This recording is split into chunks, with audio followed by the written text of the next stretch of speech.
Thank you for listening to the Black and Gold Hockey Podcast. Please support the show by subscribing to and leaving a 5-star rating for the show on Apple Podcasts, iHeartRadio, Podbean, SoundCloud, Spotify, Stitcher, and any of your favorite podcast platforms. You can also support the show by going to our website, blackandgoldhockey.com, where there's always exciting articles by the BNG writing staff. While you're there, don't forget to click on the fanatics.com banner for a great sports fan shopping experience. Hey, are you done yet? We gotta start the show.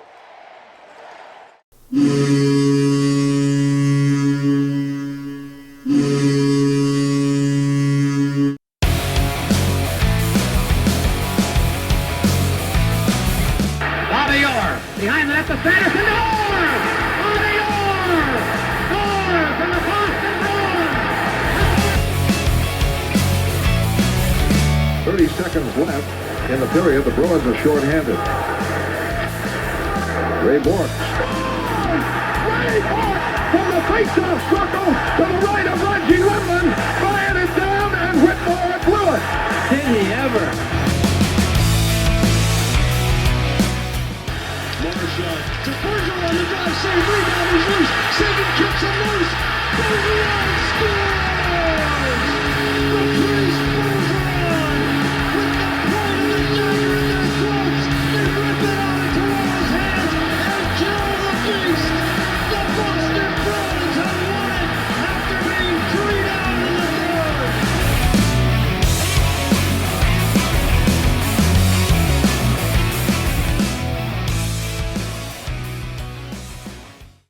What's up, Bruins fans, and welcome back to the Black and Gold Hockey Podcast. Whether you're a longtime listener or your first time downloading, we truly appreciate the support. This is episode 222, and we're recording on Sunday, March 28th, 2021, and the show is sponsored by betonline.ag. Please go to betonline.ag today and use promo code CLNS50 for a sweet sign-up bonus that you'll receive after making your first deposit. We have another episode full of Boston hockey talk coming to your ears. Of the Bruins pod and family and the eyes of the YouTube viewers. And if you haven't checked out our Black and Gold Hockey Podcast YouTube channel, please do so and hit the subscription tab and notifications bell. You can also follow us on Instagram at Black and Gold Hockey. But enough with that silliness. Again, Heather Ingerson coming in hot. We have so much to talk about. We have Isobel Cup updates from the Boston Pride. We've got news surrounding, we got trade talk, everything's going on. But before we get to that, I want to know how your week was and how was everything going in England. England was pretty much like it always is, a little bit nutty, but getting through. It was good weather this week. We're back to March. It's like cloudy and overcast here, but it was good weather. People were in better moods. Got out of the house a little bit. We went down, had beach pizza on Tuesday or Monday. I don't remember because my kid loves the ocean. So let him go down there. He's like, can I put my leg in it? I'm like, I wouldn't, but if you feel like it, I'm not putting my leg into it until July 1st, son. But if you feel like you want to put your foot in there, feel free. But overall good. How was your week? Good? Not bad. Just another busy week as usual, but a lot of fun. And it's another roller coaster when it comes to the Boston Bruins, and we're bringing it back to a little bit of hockey and away from the realities of life. But we're coming into a real tough time of the season right now, where we're trying to find an identity. But I don't know. We're gonna get into it. We're gonna get into all that. Before we do that, we do have to talk about show sponsor BetOnline.ag. BetOnline.ag has the fastest and easiest way to bet on all your sports action. Football might be over, but the NBA, college basketball, and the NHL are in full swing. BetOnline.ag even covers awards, TV shows, and reality TV. Real-time, updated odds and props on almost anything you can imagine. BetOnline.ag has you covered for all the news, scores, and odds. It's the best way to place your bets, and it's free to sign up. Head over to the website or use your mobile device to sign up today and receive your 50% welcome bonus on your first deposit. Don't sit on the sidelines anymore, folks. Get in on the action. Don't forget to use that promo code CLNS50. That's CLNS50 to receive a 50% welcome bonus on your first deposit. BetOnline.ag, online wagering experts.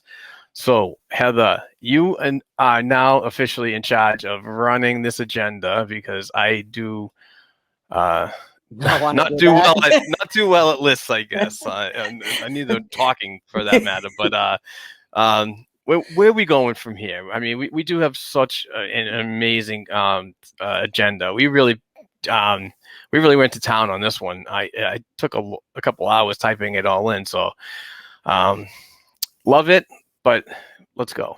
All right. Well, I would like to start by bringing up that I have one life that is Inga the Big Mouth. I have like 27 lives. I'm like the Saint, the movie The Saint. I have all these different identities, but one of them is being part of the local hockey organization, and we are doing like a big spring fundraiser. It's going to culminate on Monday, April 6th at our flatbread pizza fundraiser in Amesbury. So if you live local, feel free to come get takeout or dine in and support the kids, get a portion. But part of that, Black and Gold Hockey Podcast, thank you, Mark, donated one of these awesome prizes that we get, from the Patreon pool, a Terry O'Reilly jersey that we are raffling off. All the money that we build is going to go towards new jersey purchases next year because we're going to need some new jerseys. We'll talk about that when a press release for that should be appropriate, not right now. But if anybody wants to get in the action, see, I did not have enough time to set up like really selling online, right? So tickets are $1 for $5, $5 for $20, and $10 for $40. If you live local, I will be in person selling tickets at the Graf Rink in Newburyport on Monday, the 29th of March, and Wednesday, the 31st, from 5 to 7 at the Graf. I'll be hanging out in the you'll see me. I'll have a sign. You can't miss me. I'm loud. And also, if you listen to this, you know my voice. You'll hear me. I sound just the same, loud and just thing. Or next weekend on Friday in the afternoon to evening and close, and Saturday all day at Vermette's Market in downtown in Amesbury on Pond Street. We'll be out front, me, the kids, whoever, someone will be there selling tickets. If you want to get in, I know a lot of you, maybe you don't live around here, maybe you're interested. Mark's been harassing me about information. This is the thing, is they didn't have enough time to really come up with like an online sales thing. That being said, I am also the keeper of the tickets. So if you DM me at Inga the Big Mouth, then I will be more than happy. We'll figure out, because I do have a couple people who are also on the board that we can Venmo money to if you have that app, which most people do now, because Mark wasn't sure what I was talking about, but most of you out there probably know what I'm talking about, and you can send money and I can let you know that way. And what will happen is, if you would choose to do that option of support, I thank you in advance, because that's awesome. It's all for the kids. We all do it for the kids. But you guys send me your information, your name, email, and your phone number. Once we know the deposit money you went in for you bought the tickets, then I will send you a screenshot of your tickets with them filled in, so you have a receipt for yourself, because in case you're not in Essex County, Massachusetts, and can show up at any of these things. But in that case, if you are, I would love to see you in person. Come on down. You know what I mean? If you'd like to buy some tickets, say hello. And everyone, if you're local and can get to Flatbread Pizza on Tuesday, the 6th, feel free to come down and support Triton, Amesbury, Triton youth hockey. And thank you, Mark. And I will be, because Mark is concerned for the YouTube viewers, I will be sending out a tweet with what I just said for the rest of that info that is not on the banner. He will forward it to everybody who does not follow me. That being said, feel free to follow me and you will see it on your own. But we'll get the information out that way too. So if you are local, if you want to stop in, get in-person tickets, or if you are local, we can make arrangements to meet up to do that too. So just, if you'd like to support, great, no pressure. But for the kids, hoping to make a lot of money, short order. So get in the action. All right. Yeah. Thank you. A great fundraiser. We're supporting our local community here in Amesbury. We grew up here, we live here, and it's Amesbury pride all the way. So, and Flatbread is a great pizza maker. All organic materials, really good stuff. Locally sourced as much as possible. Yeah.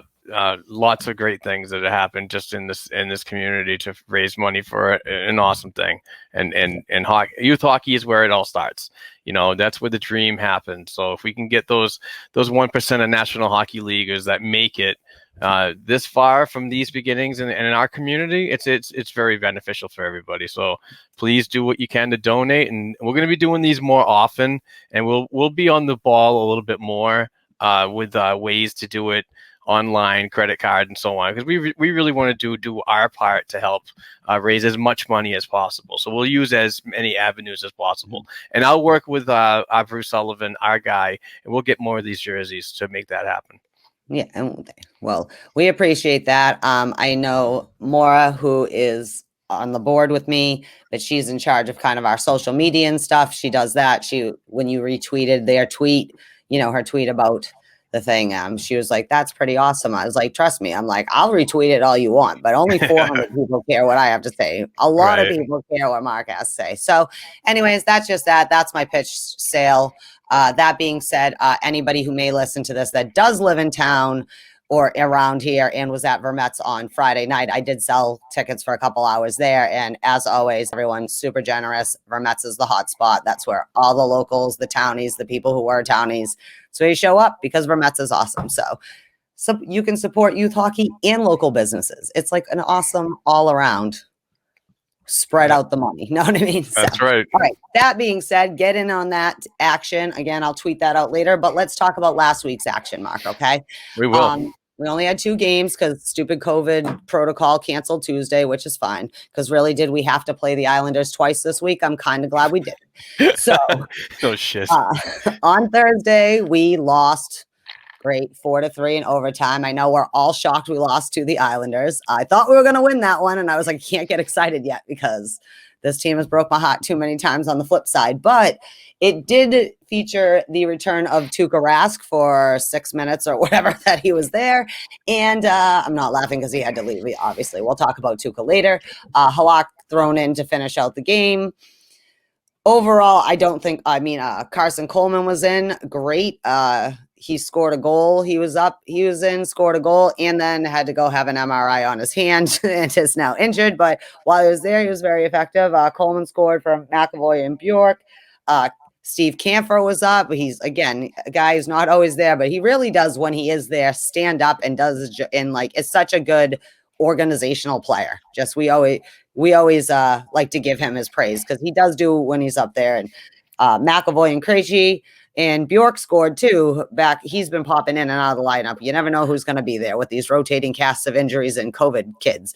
But Bjork from Coyle and Wagner, which was nice to see them get on the board because that situation's been a little dry on that end lately, to be polite, because we love them. But of course, in short order in overtime, we lost on Beauvillier shot. Beauvillier. I can't say. Yeah. Beauvillier. I don't know why. My French is failing me today. Okay? Yeah, thank you. Olivier. I don't know. That was coming out weird. Like, I know how to say these French names. And I'm the one that can't talk. Yeah, no, but normally I'm much better with names. I got the Russian and French names covered. Usually the Finnish, they throw me off a little. But so anyways, 32 shots. Power play still. I know everyone's like, calm down about the power play. We're still as good as we were last year on the power play. Yeah, but still, in the playoffs, we're going to need to score more than once on every 4 power play chances is all my point is. I know they're not it's not atrocious, but if we do continue to be in the playoff picture, we're going to need to score on the power play to, beat the Islanders. Just throwing it out there. Okay. Yeah. So now that I've blabbed on and on, Mark, recap. Was it good to see Tuukka? Tell me what your feelings were on Thursday. Fans in the stands.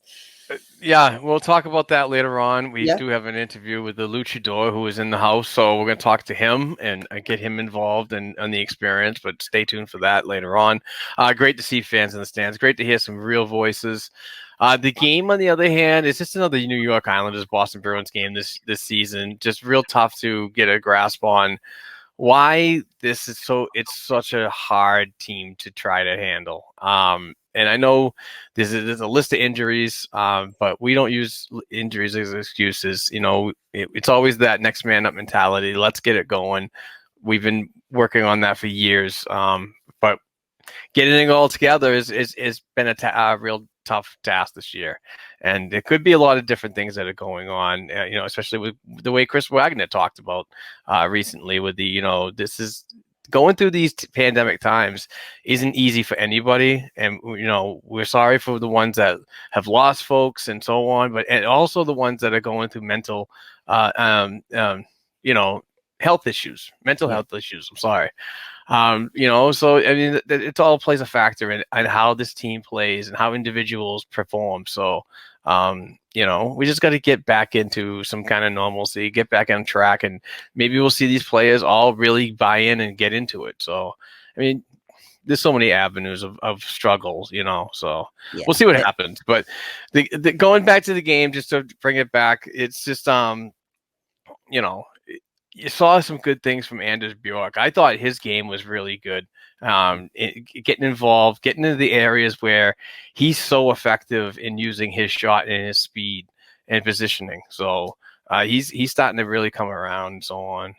Carson Kuhlman, that's really good to see him getting a goal. So that secondary type of atmosphere. We need it. We need it from committee and not just 3 people on the top line. So Yarrow continues to struggle, and I'll talk about it later.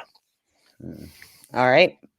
Well, that was that game. I do have to say, not the worst loss we've had to the Islanders this year, but I definitely think that we look a little crusty, like just as a team. Like we're not I'm not saying I still think we'll make the playoffs. I'm not on that end of the seesaw of Bruins Nation. I definitely think we'll still make the playoffs, but I also need us to play a little less mediocre at times. So like stop playing down or media, you know what I mean? Like you got to figure it out because like the injuries aren't going to go away. I mean, we only have 20 games left. It's not a long season and we don't have the 2 extra months of games or whatever normally. So that being said, I absolutely understand there's a lot of injuries and I understand like we're living in a weird COVID world and the whole world has a little bit of PTSD from it and things like that. And True so, that. I mean, it just seems to me like more of the same. Do you know what I mean? But definitely a better effort than the last week, I think, of games we played, but still not looking like the Bruins, although great secondary score. I agree with you. It's nice to see like Bjork seems to be getting a little more consistent because part of his problem was he was doing sort of like we complain about DeBrusque, right? Like he's brilliant in a minute and then you're like, where the hell are you? Or what are you doing? So I'm happy to see that because, I'm a big advocate of it. Yesterday, though, go ahead. One thing that concerned me a little bit was time again. I mean, we did have 2 games that were postponed due to the COVID protocols. And then that created, I think, 4 or 5 days. I want to say 4 days, Heather, right? Yeah, I think the game was the 5th day. Yeah, so it's like, I mean, in a condensed season like this, and you're playing every other day, sometimes back-to-back situations, I thought that this game, and I know it's the friggin' Islanders, and I just want to, but it's just, I know, you just got to figure it out, man, and you had the rest to do it. That's what kills me about it. So let's move on. Yeah, I was going to say, they are going to have to figure out the Islanders. They're going to have to, because at some point you're probably going to see them in the playoffs. You're freaking done. Yeah. Well, the way we're seeded, we will see them in the play. Like, go figure. We won't get out of the first round. I don't want to be Toronto. This is so new, and I already fucking hate it. Yesterday, when I sent that tweet, this next game we're going to talk about. Yesterday, we did beat Buffalo 3-2, but there was a lot of that game. It looked like we were going to lose to the Sabres. And I almost started crying somewhere halfway through the second period. I cry when I'm sad and when I'm really mad because I can't just punch walls out like when I was a teenager or whatever. But I really was. The funny thing is I almost said when I did my Dear Hockey Gods tweet, I almost said, even if it's Nick Ritchie, because Barry had said to me, because I'm like, someone needs to score. Like, I'm like starting to get the whines. Like, I'm like, he's like, even if it's Nick Ritchie. I'm like, even if it's Nick Ritchie, yes, I will be happy if Nick Ritchie scores a goal. I said it. And what happened? Anyways, let's talk about it. So keep that positivity up next time.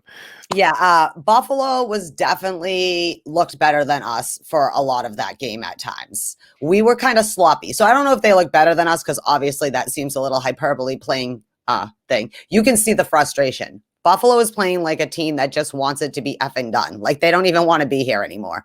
They have a new coach again. Their star player got an injury, other people. Now they're, they're like all hoping to get traded at the trade deadline. They're like, if you could burn this shit down and send us all somewhere else, that'd be great.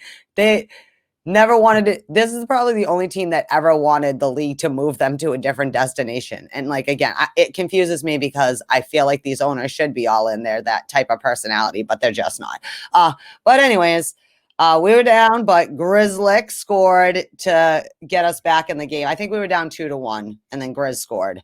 Then it was a little bit, and then Nick Ritchie scored, right? McAvoy, Zaboral, God, McAvoy, I just love that dude so bad. And then Craig Smith was the hero coming through, couple minutes left. Yes, Craig Smith. Although you couldn't get excited because I really thought we were going to lose to Buffalo, and then I probably would have had to drink myself into a nap by 4 o'clock around when the game was just getting done. But Craig Smith from Krejci and Nick Ritchie. So thank you, Nick Ritchie. You know, the person who really has an issue with me. I would like to say thank you, Nick Ritchie, for your performance versus Buffalo yesterday. You got 2 points in the last 30 minutes of the game or whatever. Good on you. So we win. Senishin was back in yesterday. Yeah. Oh man, what that line. Ooh, that third line looked really, really, really good. I was so proud of that line. And yesterday, I was real proud of Trent Frederick getting time on the front line with Marchand and Pasternak. And I didn't think he looked out of place. I think he looked like he had a huge jump in his step. Just being a menacing player, but also offensively productive. Maybe he didn't get on the score sheet, but he was doing those things that you love to see his game round out to. He could be that tough guy, but he can also be that guy that can bury a freaking NHL release right in the back of the freaking twine. So that's the stuff I really want to see from Trent. That's the stuff that people see on his projections when they, said, why did they pick him? He's a center, but he's projected to be a fourth liner. No. This is something that people need to see more of to get more of the Freddie Sweet sauce built inside of them. Heather, I'm talking to you, girl. Okay, first of all, calm down. He's not going to be a top line player probably, but I didn't think Brad Marchand would be, and I loved Brad Marchand. So I don't know, sometimes players. That being said, it was a good shoes game. On the other, it's no, that's what I mean though. But it was a good game for him though, because as well as he's done, he's not ready to be on the top line. So Buffalo was a good opponent. Good taste. Rather than on, versus the Islanders. Just even like we talked about with the kids, like let them go as far as you can let them go, but also understand like there are certain parameters they're going to only be able to work in. You know what I mean? And like that. So like good, it was a good situation for him to get the heavier kind of responsibility minutes, whatever that goes along with. He's still learning. So putting him in these different situations is just good for your for future growth. Well, it's the same thing though that they do with DeBrusque, right? They put him on the top sometimes, whether that's to move them or because of injury. They've done that with Bjork, right? Since he's been up. I mean, I do think eventually you have to kind of let a player have a spot and settle them in there. But for the young kids, they're still trying to figure out what that spot is. And also, for as much as he's a center, Trent Frederick actually is a good winger. So just leave him there. Like I agree.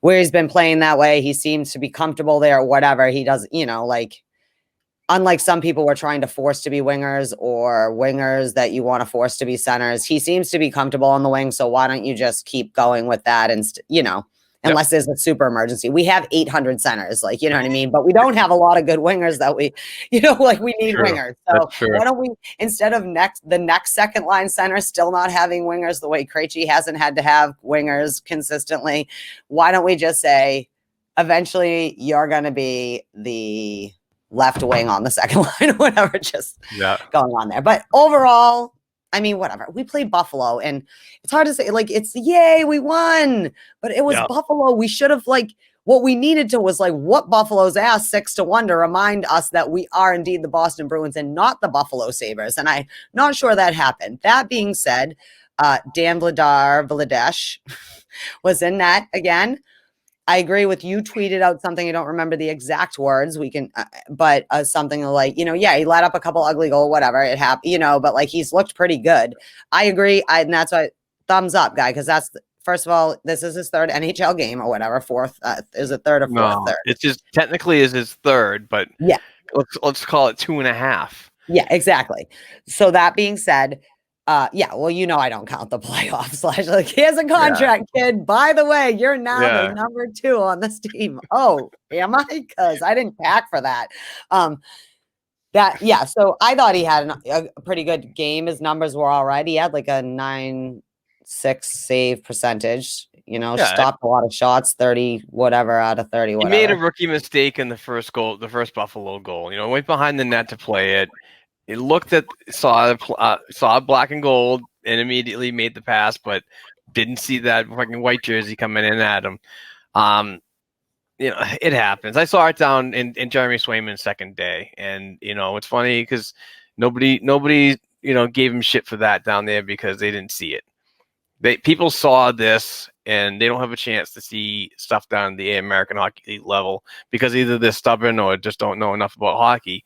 But don't judge somebody's career on a simple mistake like that. He's going to learn. He's just 23 years old.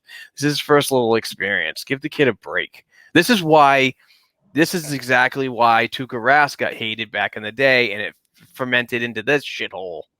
No, that's just what we do as Bruins fans. It doesn't matter who it is. Yeah, you blame the goaltender, and then you ruin their career after you see one simple mistake. It's like, come on, people, relax. Well, this is my thing is I'm not trying to have Dan Vladar be the number 2 right now. He's doing what he's supposed to do. He's the number 3 playing the part of number 2 because number 2, who's really supposed to be playing the part of number 2, is trying to play the part of thing. Just like Halak. You know what? He has looked sloppy, but I'm also not going to put on him that he's 35 years old and his job is to help relieve Tuukka from the amount of games played. You know what I mean? And not be the guy that's carrying the most amount of weight. Especially with the compactness of it, and we keep having start, stop. I mean, you're going to expect some things. But if anything, he's still a solid, because now all of a sudden everyone's turned. It's either we all hate, Dan Vladar, get him away. What do you want? We still need a second goaltender, and it's going to be more detrimental to put Jeremy Swayman to be, you know what I mean? Vladar's earned it, so leave him there. But he is still getting to hang out with Yaroslav Halak and Tuukka Rask and get, all those off-ice things that you get. So, Halak's looking at him like, see, I let up shitty goals too, kid. You're fine. You know what I mean? Kind of thing. It's fine. We'll talk about more about this. We do have a topic on our agenda to cover this, and I'm going to post up some pictures, obviously without anybody's names or any tagging information and so on. But some of the lovely takes. Yeah, it's to look at the takes that I saw yesterday, and it makes me wonder. The internet was broken.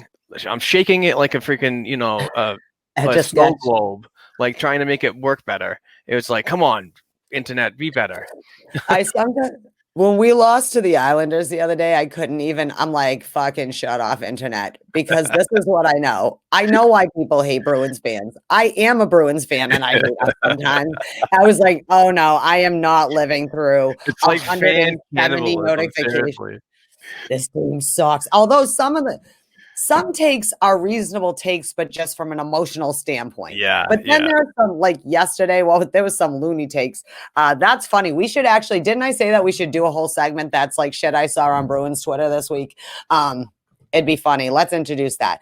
Okay. Well, before we do studs and duds, we do have to bring up the fact, as you mentioned, Brad Marchand was not on the ice yesterday for the Saturday game because he is now, we let 3 off of the COVID list, and now Brad Marchand, Corrali, and DeBrusk are still on COVID. So that definitely means that they either have it or someone very close proximity in their household or something has it. You know what I mean? So that there. But now Brad Marchand joins it.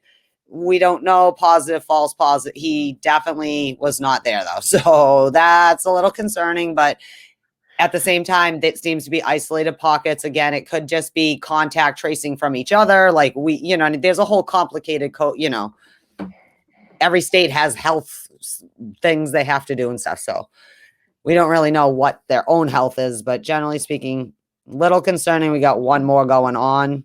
But hopefully everything's okay.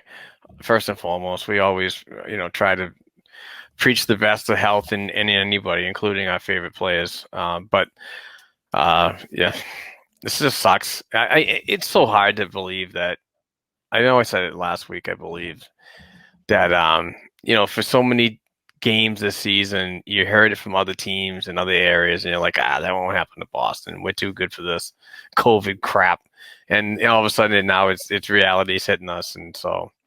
But at least they're doing the appropriate things to contain the people and get them healthy if they do, and be away in case of those false negatives or whatever you want to call them in those situations. So obviously we want our players back and healthy, but even with Marchand out of the lineup, I mean, we are a 100% oiled train when he's on it, but when he's off it, I mean, it wasn't so bad that some replacements came in and showed that they could at least cover the position while he could be out for a little bit. So hopefully it's not long.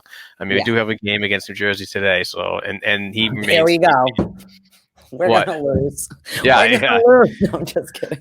And actually, what's funny is I saw something from Connor Ryan today before the New Jersey game Sunday at 5:30 that I'm sorry, why do I want to say Connor Clifton? Carson Kuhlman is in the lineup. Nice. Yeah, I couldn't believe it. So his MRI must have been negative, and it was just a stinger, and so that's good. That is good. Good news. All right. So that being said, studs and duds. This is when we talk to you about who we thought had the best individual efforts and not so much. I don't know. I'm a little thrown off on my dud because I'm not going to lie. My dud was going to be Nick Ritchie because he had been so dry. And I thought I was going to be able to maybe prove a little bit of a point of like, let's calm down, although you're playing well. Like all players go through droughts and stuff, But then he got 2 points yesterday. So I'm not sure who to do for my dud. I guess I'm going to stick with the power play. Because, again, and maybe it's because I'm a power play weirdo. And I swear to you, it's not because Torrey Krug's not here. It's just, I need it. Although they are still a great power play or whatever, I guess in the grand scheme, that's what I keep hearing versus everyone else in the NHL's numbers. And we're still the same percentage as last year. Yeah, but I don't feel like it's helping us win as much as it did. So I'm glad maybe more 5-on-5 is happening. But also, again, it's the playoffs. You need your special teams. And also our PK has not been as strong this week as it just hasn't looked as good, even though if it's been as effective. So I guess I'm giving our special teams. I know that's not an individual effort, but my stud of the week all day long is Charlie McAvoy. I think that you're really seeing the Charlie McAvoy we said would happen this season. Again, independent of whether Char is here or not, but being his age, his years served, he's developing into Charlie McAvoy that we all want his baby face draft pick face to be. He's going to keep that little baby face until he's 105, but he is really looking like the stud that, he is a defensive stud. He really is. So Charlie McAvoy. And also I'm biased towards BU boys, so I'm doing that 2 weeks. I'm going to go with the dud first. Dud of the week is Mr. Yaroslav Halak. He's getting a little streak going on here lately. Puck tracking seems to be an issue with him. I don't know what's going on with that. I still have huge faith in him and the tandem of Tuukka Rask and him when healthy. But you got to make those saves. And Bruce Cassidy has said it several times in these games. He physically calls out and just says, in certain situations, you got to make a save there. And it's plain and simple. So I'm not freaking out about his struggles. It's just getting more noticeable. I'm not sure if it's been a career thing with him. I didn't see a bunch of games with him in Montreal, except for when the Bruins in Montreal played and so on, or St. Louis, or when he went to Washington or anything like that. It's just when he came to Boston, I thought he did okay, but more noticeably now, the past season and a half, possibly 2, I'm noticing that the glove work is just weird, and it's not like real high. It's like it's when you're tucked next to you, when you're feeling most comfortable in the downward position, like sitting in a chair, So it's just, I don't know, it's weird. My stud for the week, as much as I want to go on your dovetail, the Charlie McAvoy mention, and they absolutely spot on there, and I'd be dumb to say anybody else, but I do want to give a shout out to Anders Bjork. I think that Anders is showing me lately what can benefit of moving, and I'm not saying he's a lazy player. And I also want to tie in another one. Let's do a 1A, 1B stud, okay? You got a tandem stud. Yeah, let's do it. Let's do it. Two-headed stutter. And is Matt Grislick. And when I'm talking about movement, is what you saw on that goal against the Island. I'm sorry, the Buffalo Sabres. No, it was the Islanders. I'm sorry. when he was moving laterally, quarterbacking a play, and then just put it on net and found an opening. But the movement of people moving side to side created so much, and not just more, passing it to a still person, look this way, passing it to a still person, while we're trying to cycle everything around, but you're not moving as much.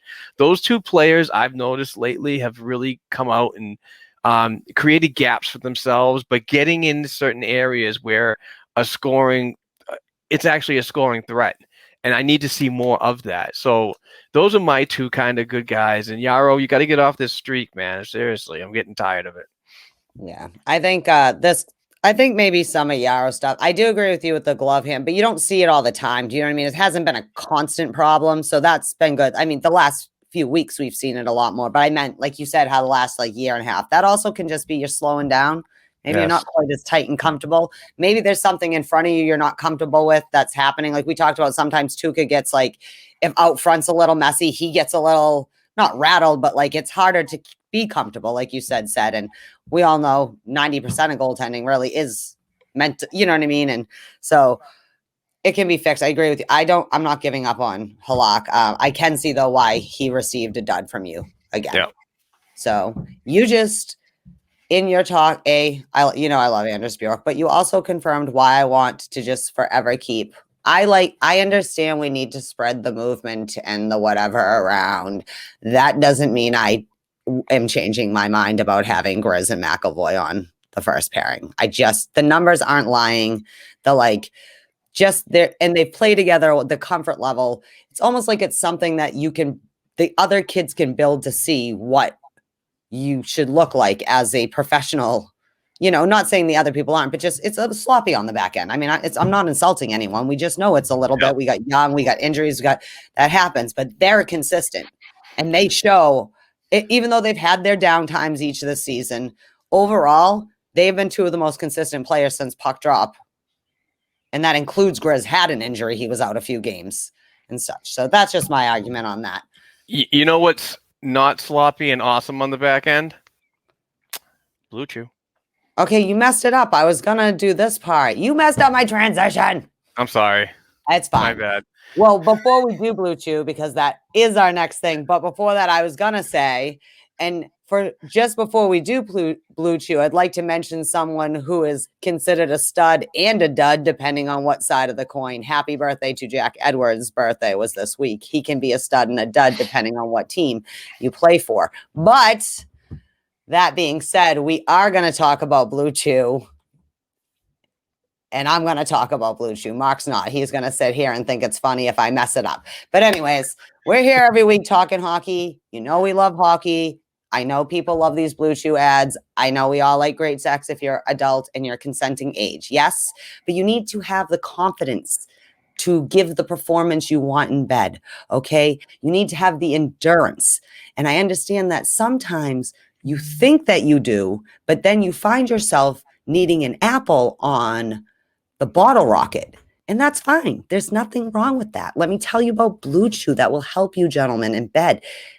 They are the first chewable with the same active ingredients as Viagra and Cialis. You can take it anytime, day or night. So wherever you are, whenever the opportunity arises for a little one-on-one time, you can take it. You'll be good to go.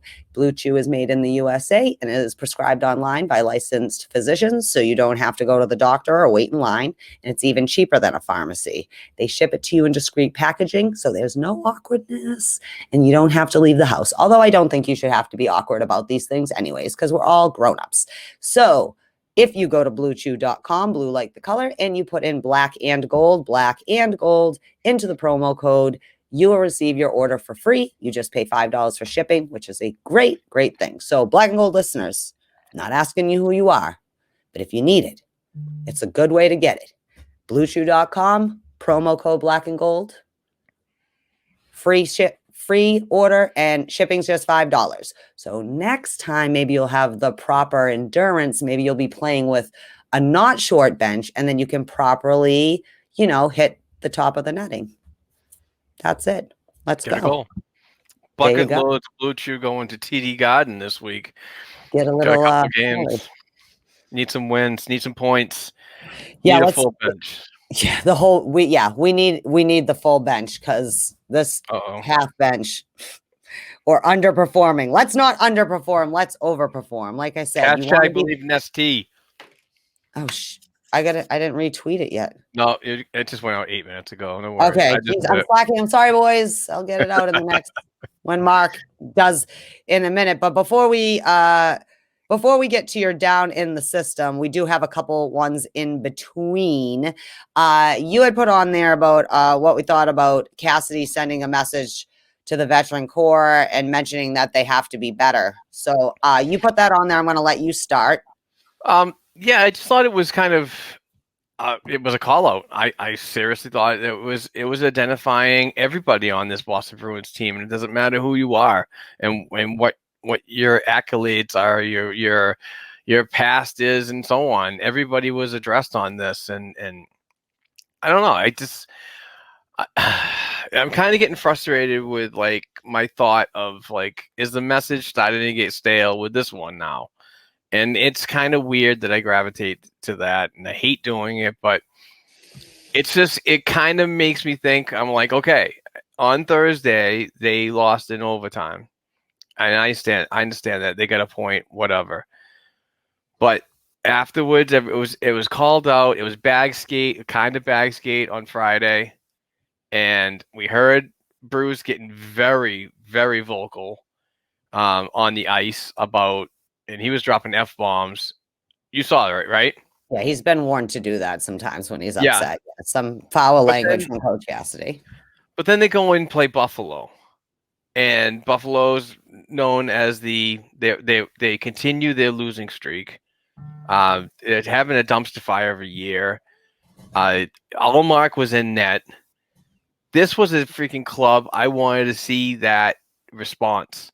I wanted to see how they took that and went into it. And they did exactly what I kind of thought was play down to their opponent at many, many times of that game.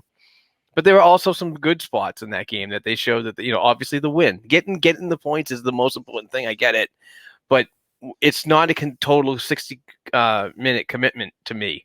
When you're playing a team like this, it's in the bottom of the standings. And it just shows that your trend of playing down to teams continues, and it's so frustrating.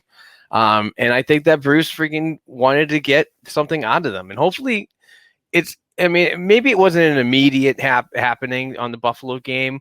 Let's see what happens tonight against the New Jersey Devils in a back-to-back situation when they're going to be tired. How much is Bruce going to be able to push these guys? The season's getting more and more condensed, it seems, with the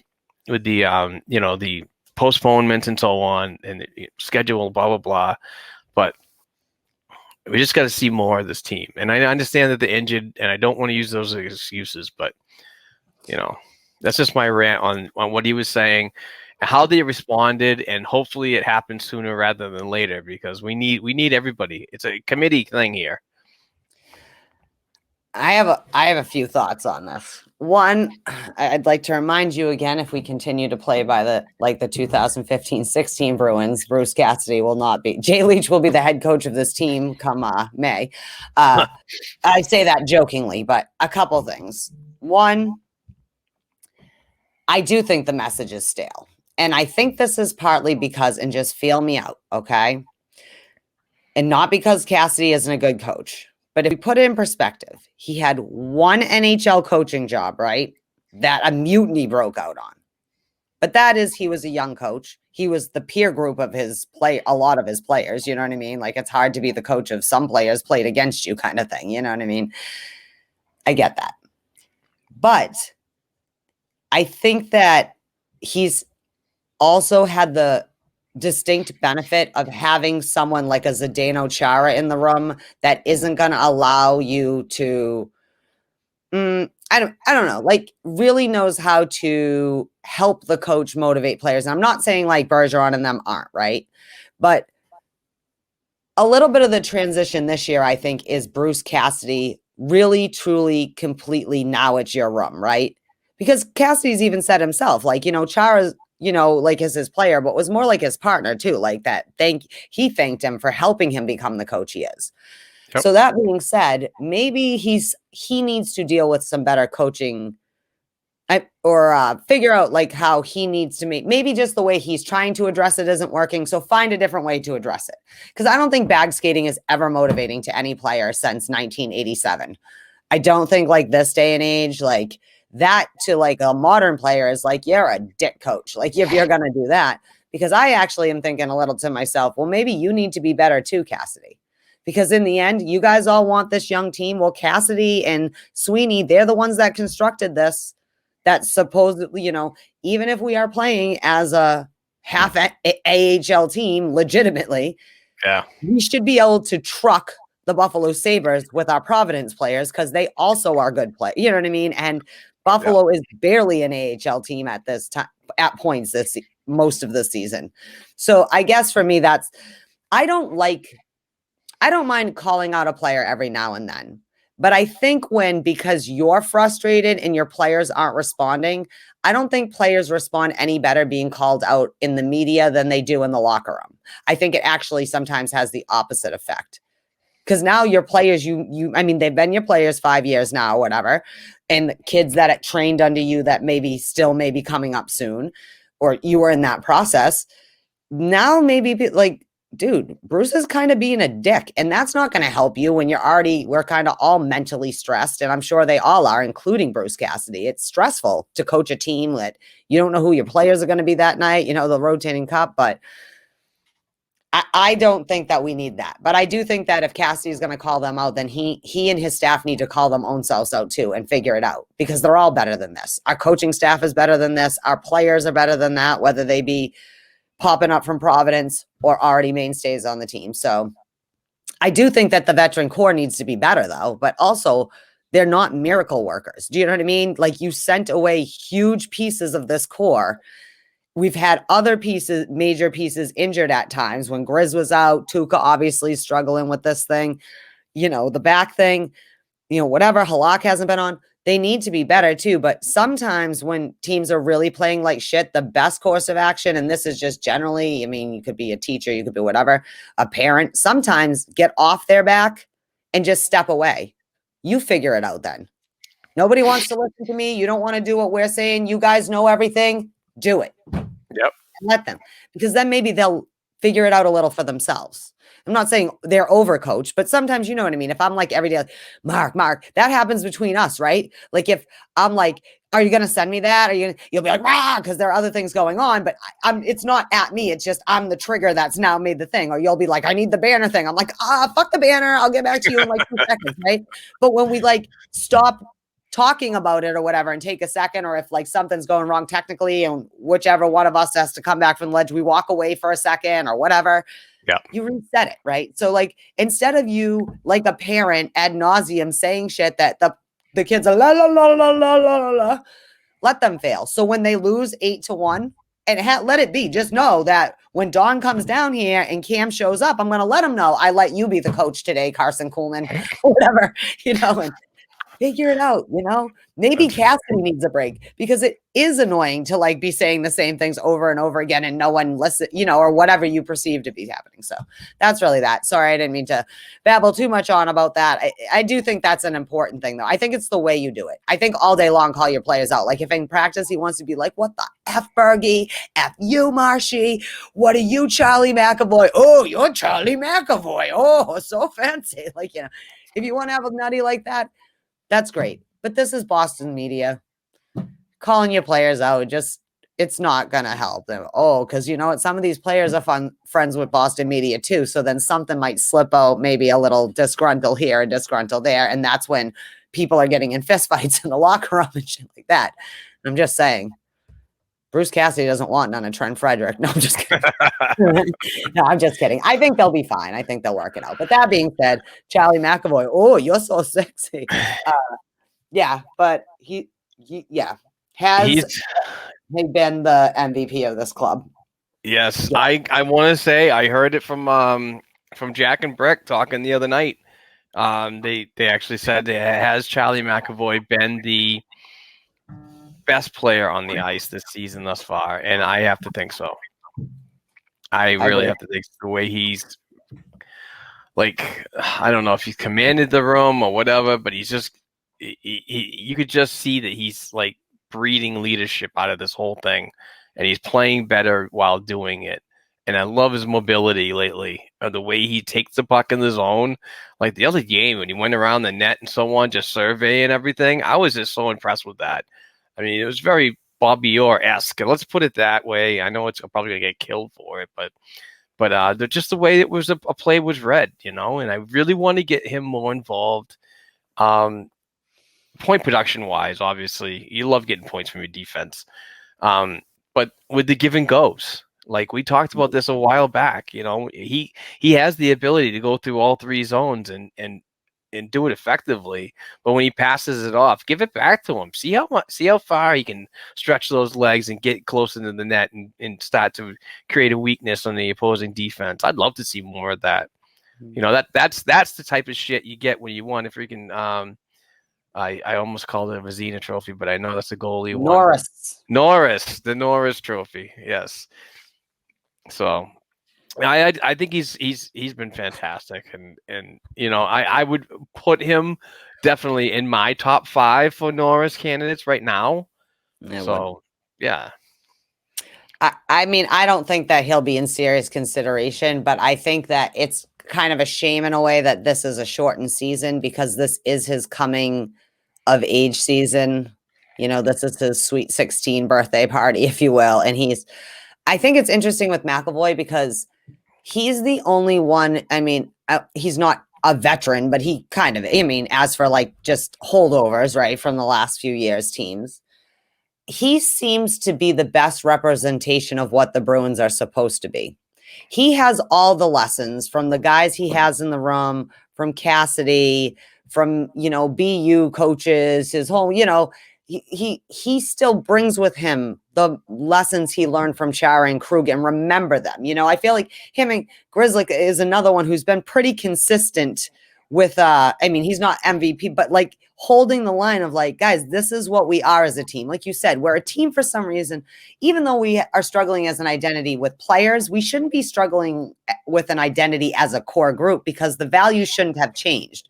The same values have been in the room for a decade and a half. They didn't change just because Chara's culture didn't change just because he walked out the room. He wouldn't want it to be. It's not no matter what would have happened eventually, he wants Charlie McAvoy to be the next leader, or whoever to be the next leader. And I just feel like Charlie McAvoy, why he's the MVP is he's the only one who remembers he's a Boston Bruin. Yep. This is what we do. Keep it simple, crisp, clean passes, shoot the puck. Yep. That's when we're our most successful.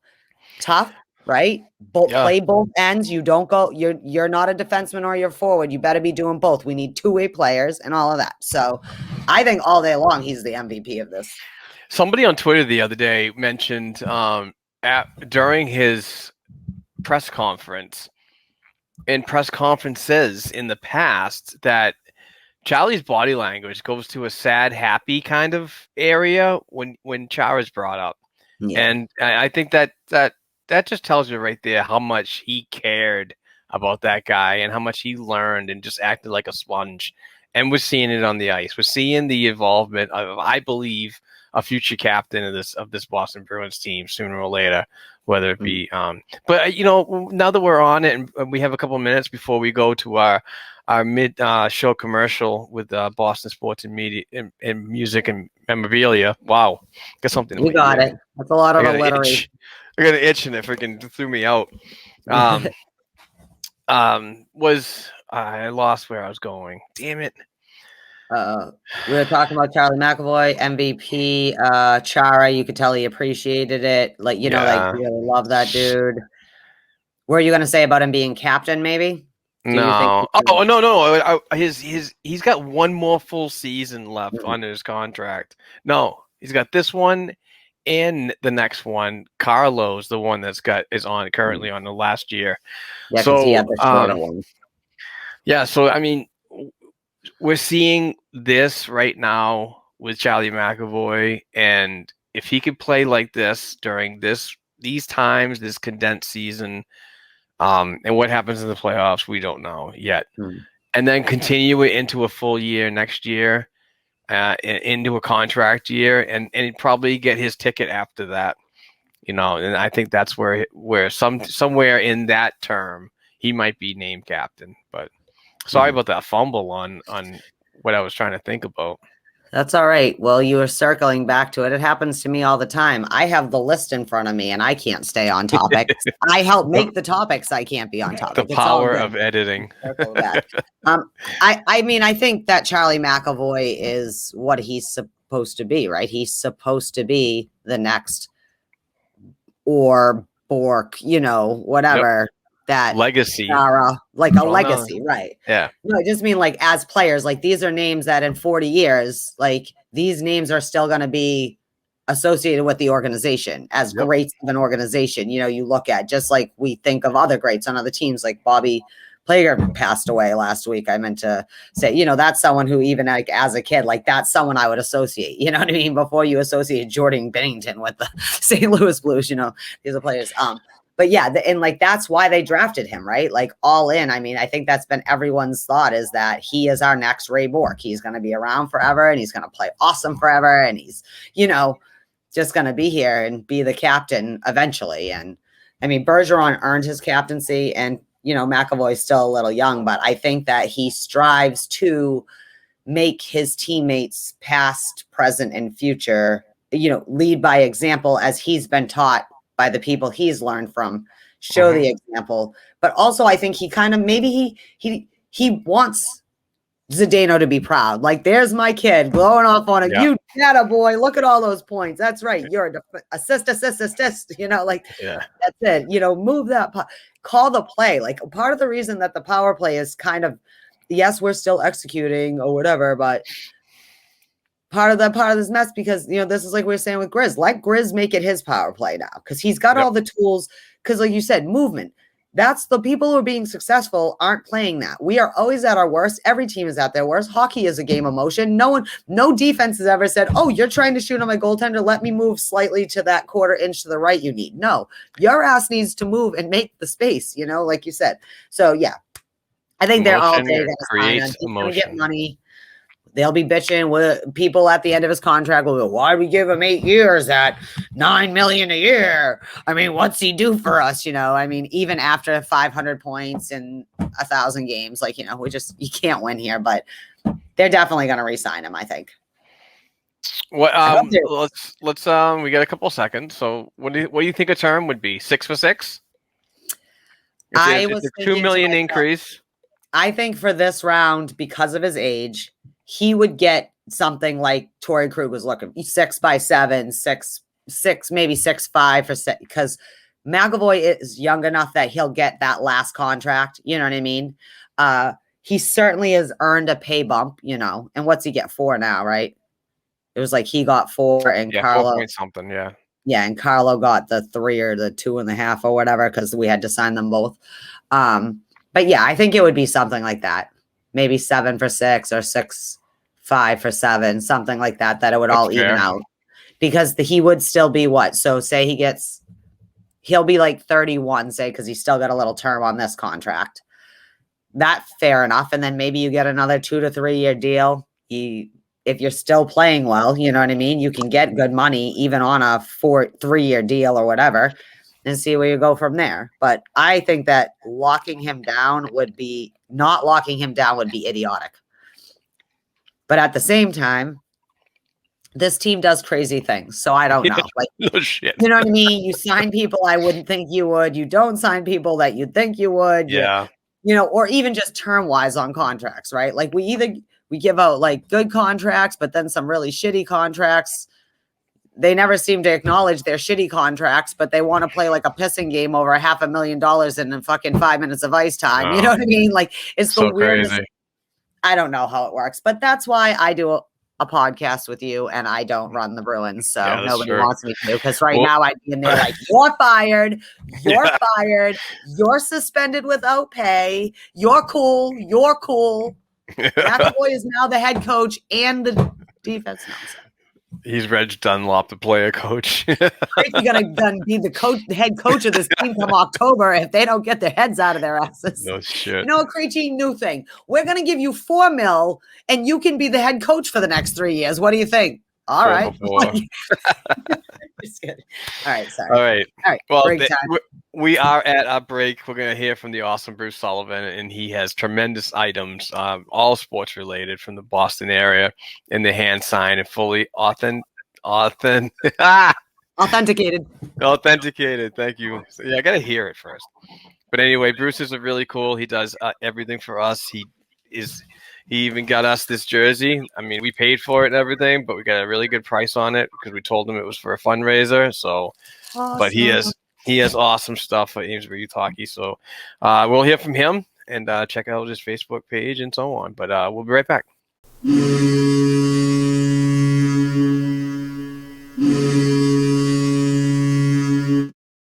Hey Bruins fans, this is Bruce Sullivan from Boston Sports and Music Memorabilia with your black and gold memorabilia moment of the week. Hall of Famers month continues here at Boston Sports and Music, and we've got the greatest players in team history, jerseys, pucks, photo displays, and more. Here we have The Goal by Bobby Orr. This is 22 by 26 inch and custom framed and matted with suede matting, GNR authentication, and yours for just $279. Next up, Hall of Famer Phil Esposito from our March 5th private signing. You can get yourself a hand-signed and inscribed puck for just $65, or you can get one of 2 different Phil Esposito hand-signed JSA authenticated jerseys for just $149 delivered. How about this dual-signed Brad Marchand, Dennis Seidenberg Stanley Cup Special Edition, yours for just $139 on sale. Or Bruins legend Terry O'Reilly. This is the shoe fight. He went over the glass to protect his teammates, and you can get this special edition for just $99. Or get this beautiful custom framed Boston Beatdown 11 by 14 photo in a 16 by 20 frame. Yours for just $99 on check out these great deals we have on dozens of Bruins jerseys. Free shipping on Bruins jerseys continues this week. Anders Bjork, white or black, just $69. Jerry Cheevers, white or black, just $79. Charlie Coyle, Terry O'Reilly, Rick Middleton, Derek Sanderson, or Johnny Busick, your choice, white or black, just $89. And Phil Esposito, gold or white, just $149. For more information on these Bruins deals and many others, check us out at our Facebook page, Boston Sports and Music Memorabilia. Or email me directly at bostonsportsandmusic@gmail.com. And be sure to check in every week right here to the Black and Gold Hockey Podcast. Let's go!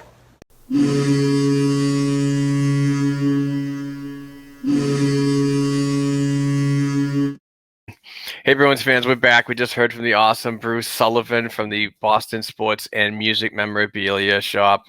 Go find him on Facebook, send him an email, inquire about the items he has, because he has a very, very nice collection and has these folks come to his private signings to do it. And pictures are available, and it's all real. So, you know, Phil Esposito shows up to his signings. It's actually him. So you have full trust in what's going on with that, and the jerseys are outstanding prices, folks. That's how we do our Patreon giveaways once a month. We buy from everything from Boston Sports and Music Memorabilia. Go check them out. So Heather, we are back. Where are we going now? We are gonna go down the system, my friend, where you give us your weekly recap of what's going on with the P Bruins and other notable members of our systems throughout. So whenever you're ready, my friend, take it over. This is your baby. Yeah, there was one game last week. Unfortunate. You know, you go from 1 week where you have 3 or 4 to on 1 week when you just have 1. So, but that was on March 25th. It was Thursday at 1 p.m. Not a great start for the Providence Bruins in this one. It took them a long time to get back into this. Pretty much the Hartford Wolfpack owned the game. Hartford was up 4-0 in the second period, And in that second period, Anton Bleed scores his third from Brady Lyle and Samuel Asseline on the power play. And in the third period, with at the 17:50 mark, Robert Lantoshi scores his sixth from Cameron Hughes and Josiah Didier. But that was not enough. The Hartford Wolfpack, they really owned the Providence Bruins in this one. You can't win them all. You can't win every game, and it's unfortunate. Jeremy Swayman, he takes the loss in this one, his first of the season, so he's now 7-1-0. And we'll talk about him a little later. But he stopped 27 of 31 shots from the Hartford Wolfpack. It was unfortunate. It happened at the New England Sports Center, a place where the Providence Bruins have played pretty decent, even though they do have, a better home record. I should look that up. But, so it's only one game. The Providence Bruins are 11-3-1 with 23 points in 15 games played. They're 7-2-1 in the last 10 games. In the three-team Atlantic Division, Providence has a commanding 12-point lead ahead of second place Hartford Wolfpack with 17 points and 17 points ahead of last place Bridgeport Sound Tigers. Hartford has 3 games in hand while Bridgeport has 4. So that's that. I don't know if that's going to be much of an importance with that much of a lead in this division. There's 11 games remaining in the 26-game regular season, so things are coming quick and they're going to end quickly. We're not sure what's happening on the Calder Cup playoffs, the 2021 Calder Cup. Patrick Williams sent out a tweet today that he's on top of some news that's going to be coming out possibly soon, whether they're going to have a Calder Cup this year or not, which would be 2 years in a row due to this COVID crap, and I hate it. I want to strangle it. I want to punch it in the face. Providence top 5 in scoring. Leading the way is center left wing Cameron Hughes. He has 4 goals, 12 assists, 16 points in 15 games, currently on a 6-game point streak. Jakub Lauko has 5 goals, 8 assists, 13 points in 14 games played. Right wing Robert Lantoshi has 6 goals, 5 assists, 11 points in 15 games played, currently on a 3-game point streak. Center Samuel Asseline has 5 goals, 6 assists, 11 points in 15 games played, currently on a 2-game point streak. And Paul Carey, who scored his first goal last week, has 1 goal, 10 assists, 11 points in 15 games played. The goaltenders, I got to tell you, and everybody knows I'm a big fan of the goaltending aspect of the game. But what we're seeing down in Providence is something really special right now, and it's really got to. You have to give a lot of credit to goaltending coach Bob Asenza and Mike Dunham. So when it comes to goaltending down here, it's pretty much like a brick wall. Even though Jeremy Swayman did not have a great game, I blame the folks in front of him on this one. They really didn't come to play and support, and Jeremy was left out to dry on many occasions. But he's 7-1 with a 1.88 goals against average and a .932 save percentage. So we're looking at something really special in him right now. Dan Vladar is 2-2-1. Don't knock the record there, folks. It's not so bad. He has a 2.01 goals against average and a .923 save percentage at the AHL level. So he is doing well when he gets down there. Currently up with the NHL, right? Boston Bruins right now. We all know that, but I'm sure once healthy folks come back and so on, he will be back in the AHL to get time. Callum Booth, he only played in 1 game for Providence this year. He's got a 1-0-0 record, 2 goals against average, and a .947 save percentage. And Kyle Kaiser, who made his first AHL start last weekend, he's got a 1-0-0 record with a 1 goals against and a .964 save percentage. So when it comes to goaltending, we're really saying some good things. And what I like about it is the movement as Dan Vladar goes up and positions and roles change between the East Coast League and the American Hockey League. We're getting people to come in and win games. And what that tells me about this is the increased talent at the AHL level between the East Coast and the AA. And you know, it's pretty obvious. But to see these goaltenders play down in the East Coast League when they're getting a lot of shots and they're winning the 4-5, the 6-4, 6-6 games.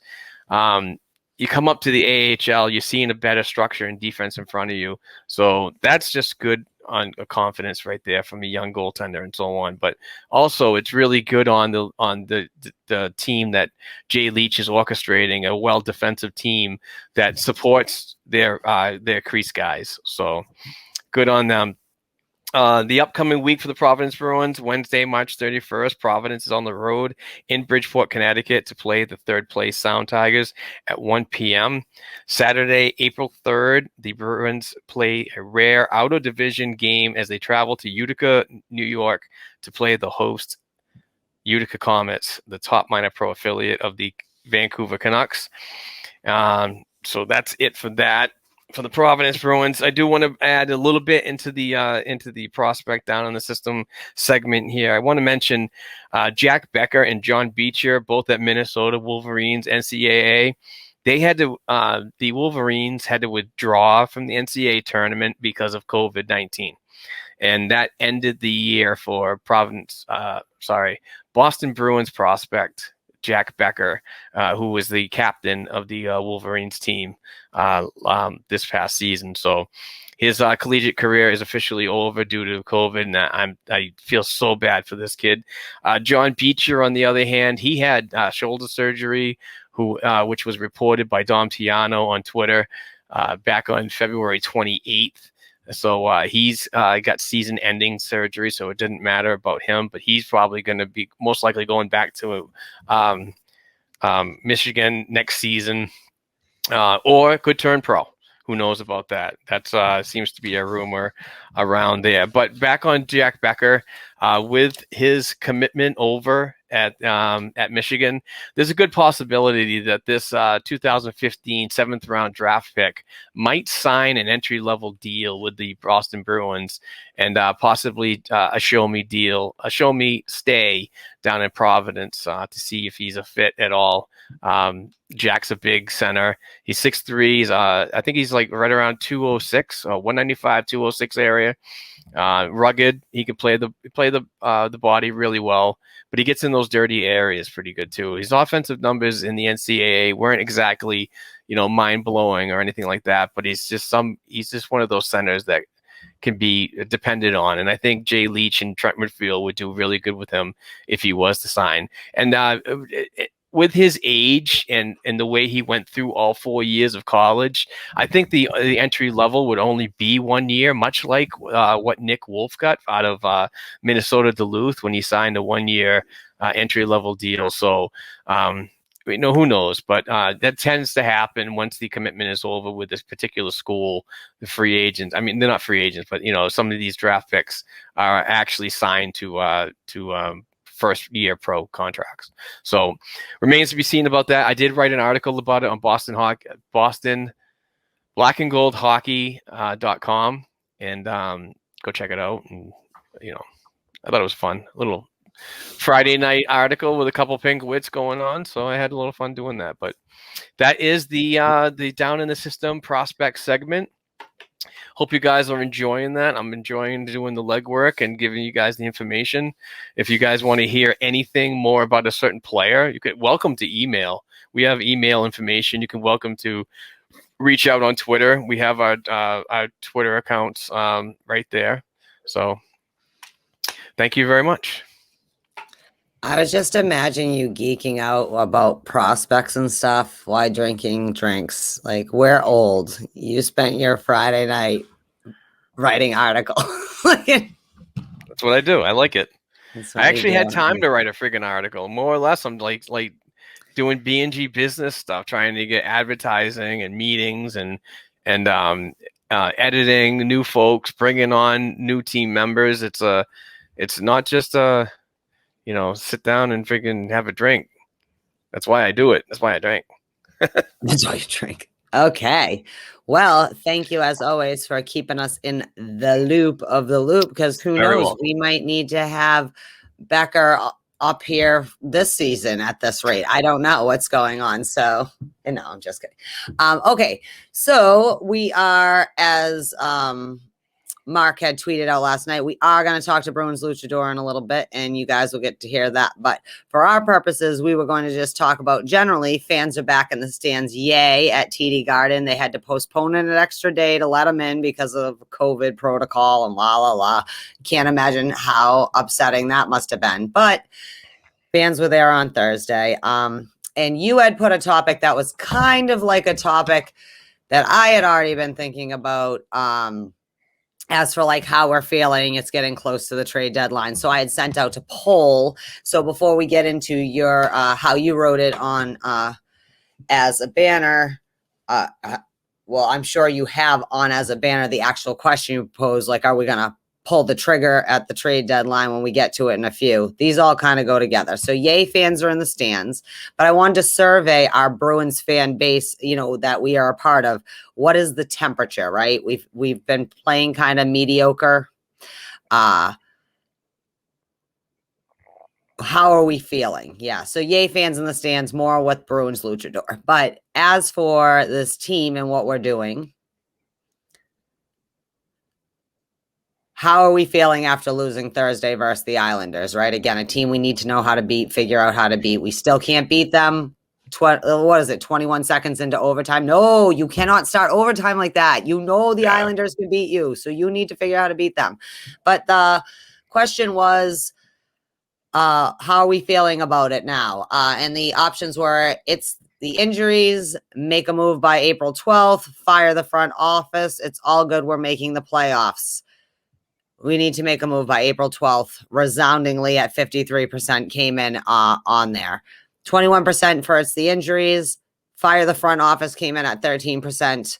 And all good, we're making the playoffs at 13%. We did have some comments on it, though. Like Maria of Watertown said the injuries are starting to show the cracks in the Bruins defensive armor. But wait for it. They need anyone who can put the damn puck in the net, which is true. Like at this point, I don't care if it's homegrown, it's spun grown. I don't care if you like weird science, put a doll in a thing and put a bra on your head and produce a fucking solid right winger that can consistently score. I don't care. Alan Gregory had said as long as it's the 12th, as seeding is going to mean something, especially if they're fourth, they're going to meet the Isles, which we talked about earlier. Like that's going to be a problem because currently we are seated against them. Clovis Roy, hi Clovis. He's with the injuries, but a couple of moves might need to be made. That's how I really feel on the whole thing is I think we need to make a move, but I also understand injuries aren't helping. But I'm also not going to, on a wish and a prayer, hope once everyone's healthy, because if everyone's healthy, it's going to be the end of April, and then we'll have no options by the trade deadline. So I also don't want to wait too long either if we don't shout out to Clovis. He's being laid up by an injury himself. So hopefully he's doing okay. He's a longtime listener and a great supporter of ours. So continued best wishes, my friend.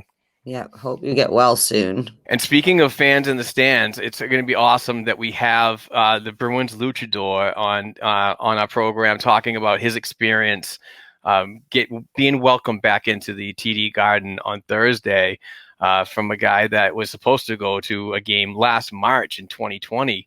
And I think it was a Toronto game. A bunch of people were supposed to go to that game, and he missed out on that. And so, yeah, just we're going to talk about his experience and so on, and hopefully it's cool. So, you ready for this, Heather? Yep. All right, we will go right into the interview with the Bruins Luchador.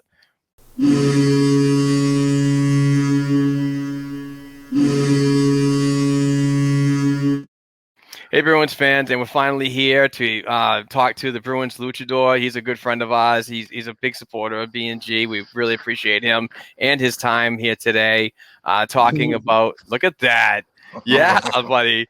Talking about his experience going back into the TD Garden for the first time in almost a year.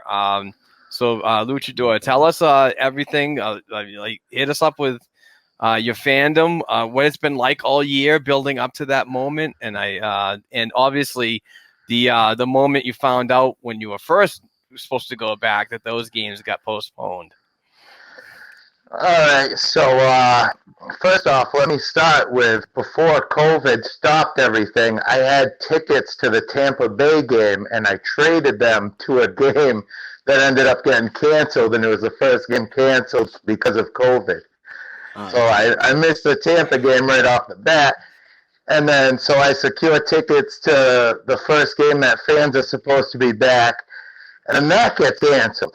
So I'm about to give up. It's been a year. I haven't been to any games, and I mean, that's what I love. It's what me and my girlfriend do. We don't have kids. It's literally our hobby. The Bruins are what we do. We travel for them, everything. Big part of our lives. So just trying to fill that void over and over again keeps getting canceled. Someone on a radio station actually mentioned my name and said, oh, I wonder if he's going to go to the game. And I tweeted them. I said, oh, my tickets got canceled again. So someone from the Bruins actually reached out to me and got me tickets to the Islanders game. That's how I got in.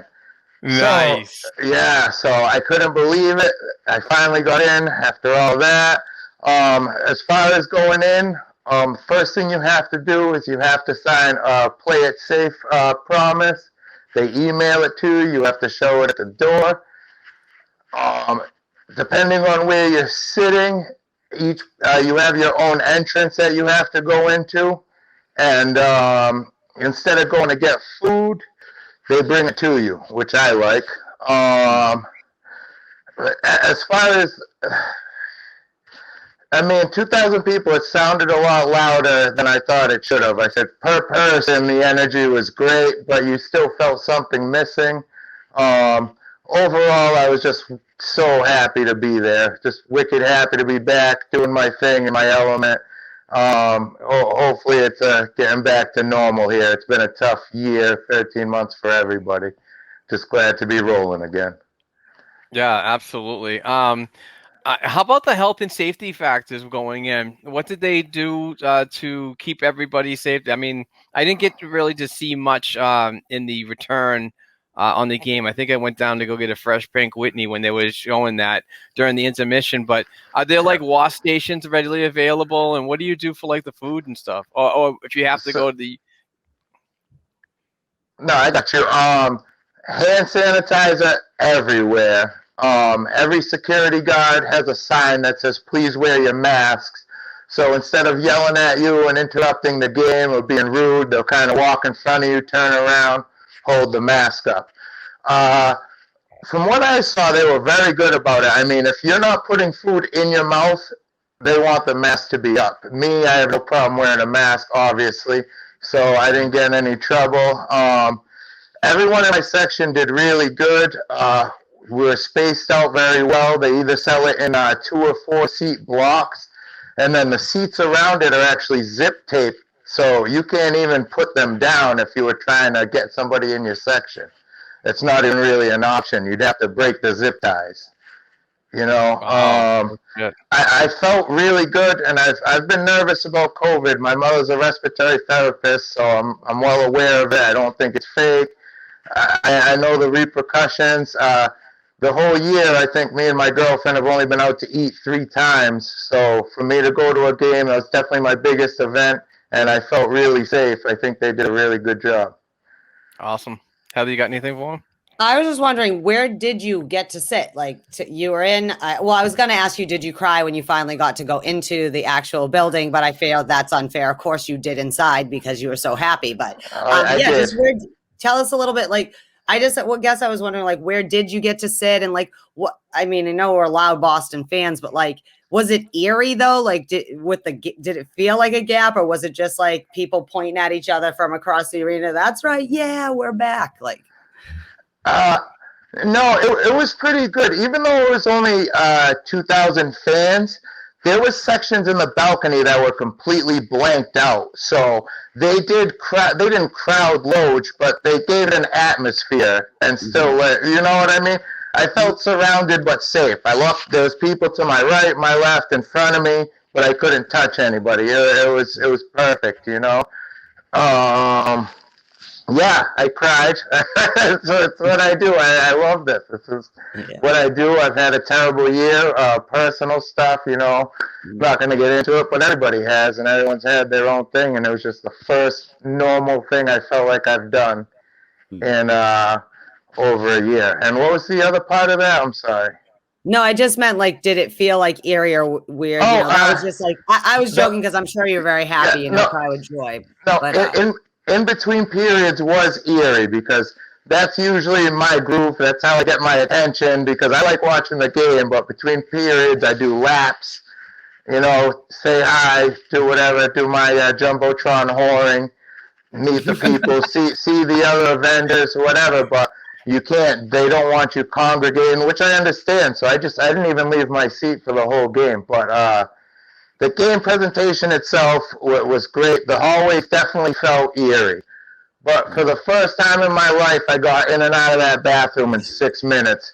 So I was pumped. I had my feet up. They were bringing me food. It's a pretty good situation right now. That's awesome. That is wicked cool, man. Well, I'll tell you something right now. I was a little emotional for you when I saw that tweet that says "I'm back, baby." I was just like, "Damn, good for him, man. You're a good man and a diehard Boston Bruins fan and bleed black and gold through and through." So, so happy to see you back. Do you have plans for heading back to the TD anytime soon? Looking at April 1st is my next game back, and then I have another game we're looking at right now. That's awesome, man. they need you in there. I don't want to go in. Yeah, I just don't want to go in every game because there's a lot of people who haven't got the opportunity to get in that deserve it, and I feel like an ass because I stick out to boot. So it's not like I'm going to hide it. So I want to let some other people get in there. There's not even all the season ticket holders have gotten in yet. So no kidding.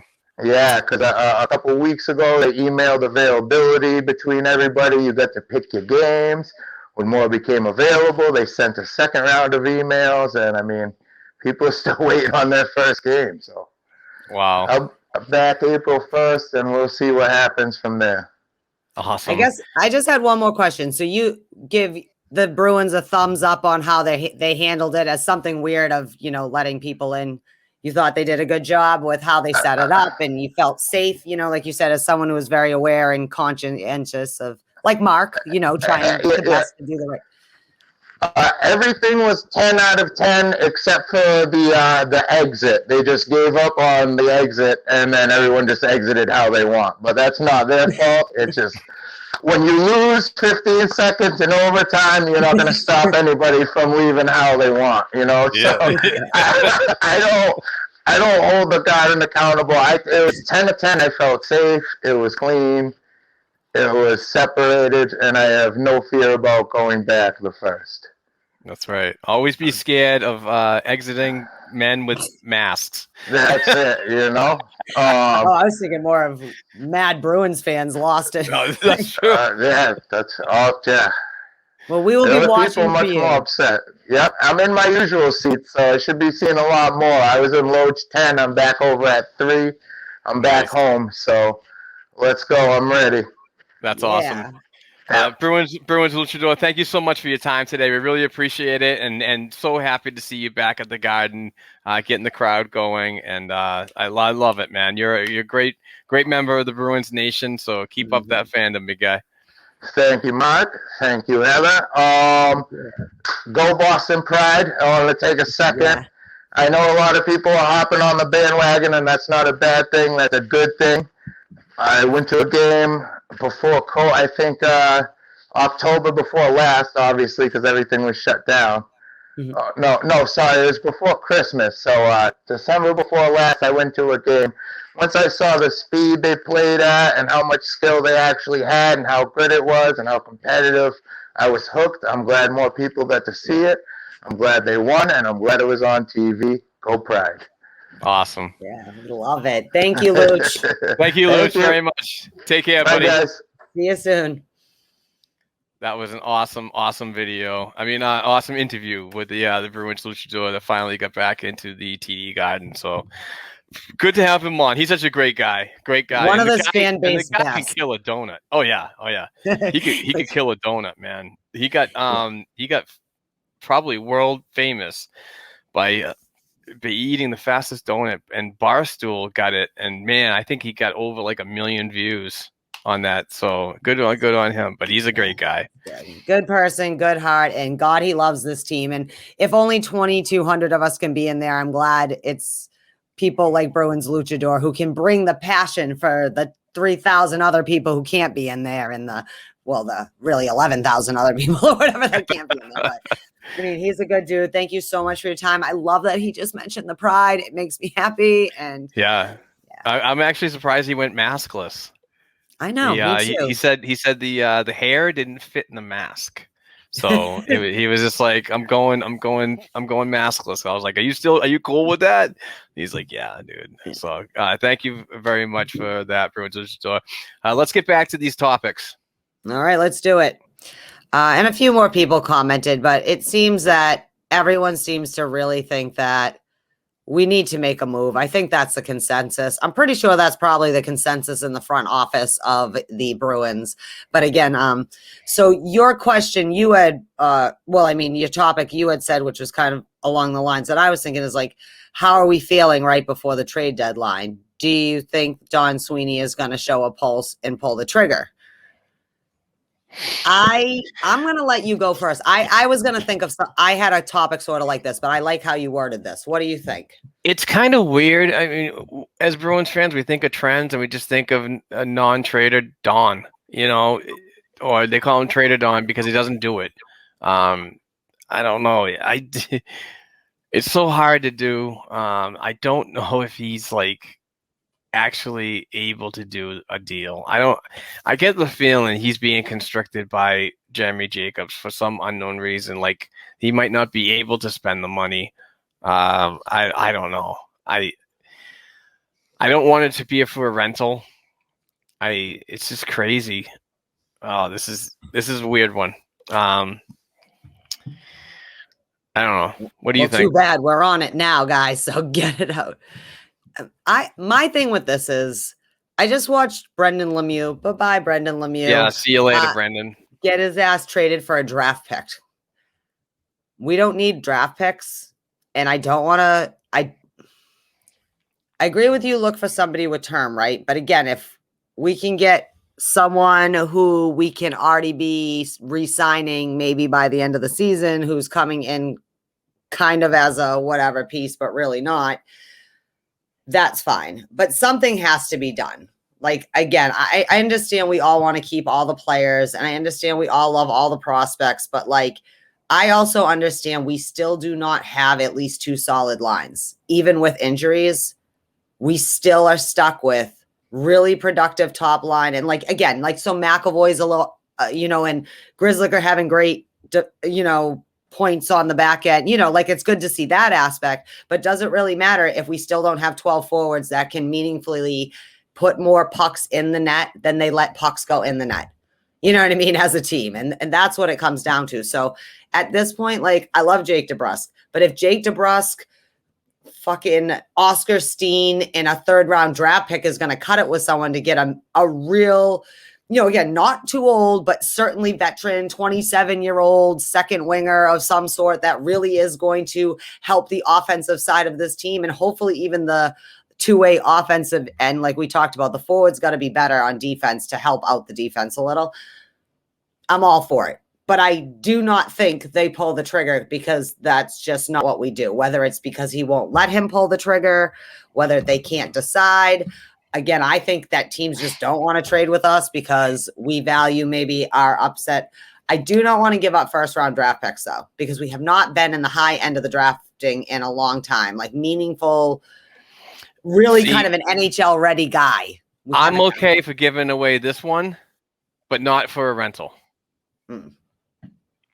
I do not think I'm going on the knowledge of other people and saying that this is a very, very awkward year when it comes to scouting, because we're not allowed to cross provinces and borders and state restrictions and so on.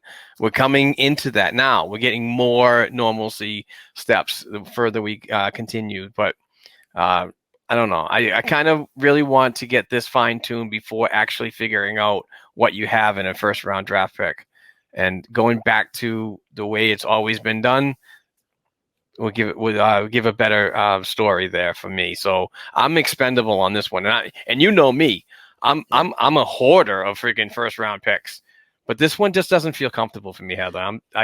Well, this is my argument to that, and this is just is that we have all our draft picks. In this year's draft, again, years ahead of time who is probably going to be the top 100 players during the draft. It doesn't variate that much because top end play, and then you kind of already know. Does that mean that players maybe had this season not sucked this way, might not have grown a little more in college or in wherever they're playing? Absolutely. But I'd rather keep my first round draft pick and let you have my draft picks 6 and 7 because it isn't getting any better further down. At least your first round or second round draft pick this year is going to probably be just as solid as your normal year third or fourth round draft pick, which is the only people the Bruins want to draft anyways. Let's be honest. That's their sweet spot. Find somebody somewhere in the 6th round, right? So that would just be my argument about we have to draft anyways. So especially in this draft, wouldn't it be better to keep our higher end draft picks? Okay, look, I'm not giving you my first and second, but I'll give you my third and my fifth, or something like that. And there are plenty of teams that could use draft picks over actual assets that we have. You know what I mean? You might not have to give up anything big to get something big if you can give enough incentive. Or like you said, this draft sucks. Give away all the draft picks from 4 to 7 if you want. But because of, like you said, that at least, in the first 3 rounds, you're probably still going to pick something that is going to come to fruition. Maybe you're not convinced they're the Alex Lafreniere of the year like they should be, but you also know they're not going to be did we just draft 32nd in the fucking whatever, 7th round? We're like, Google, you just, I don't know. Never even heard of that dude. I don't even know who that is. And they're an American. So I don't know. That's just how I feel about that. I am with you that I don't want a rental. I don't want a rental. I want somebody who is not going to suck up our cap space. You know what I mean? If we do re-sign them, someone who we have if they don't have terms, someone we can meaningfully re-sign with thing. But that you have to work out. I don't know. Something has to give though, because this team in the current incarnation, even when injuries are done, is not going to beat the Islanders in the first round. I know this because when we are healthy, we haven't beaten the Islanders yet. So once everyone switches into playoff mode, we lost to the Islanders and they don't even have Anders Lee. Ugh. You know what I'm saying? So they're missing their captain and we're missing people that are important, but at the same time in their system, not as dramatic. You know what I mean? Because we do have a lot of players that they've all been trained to play the same roles, So that's just me.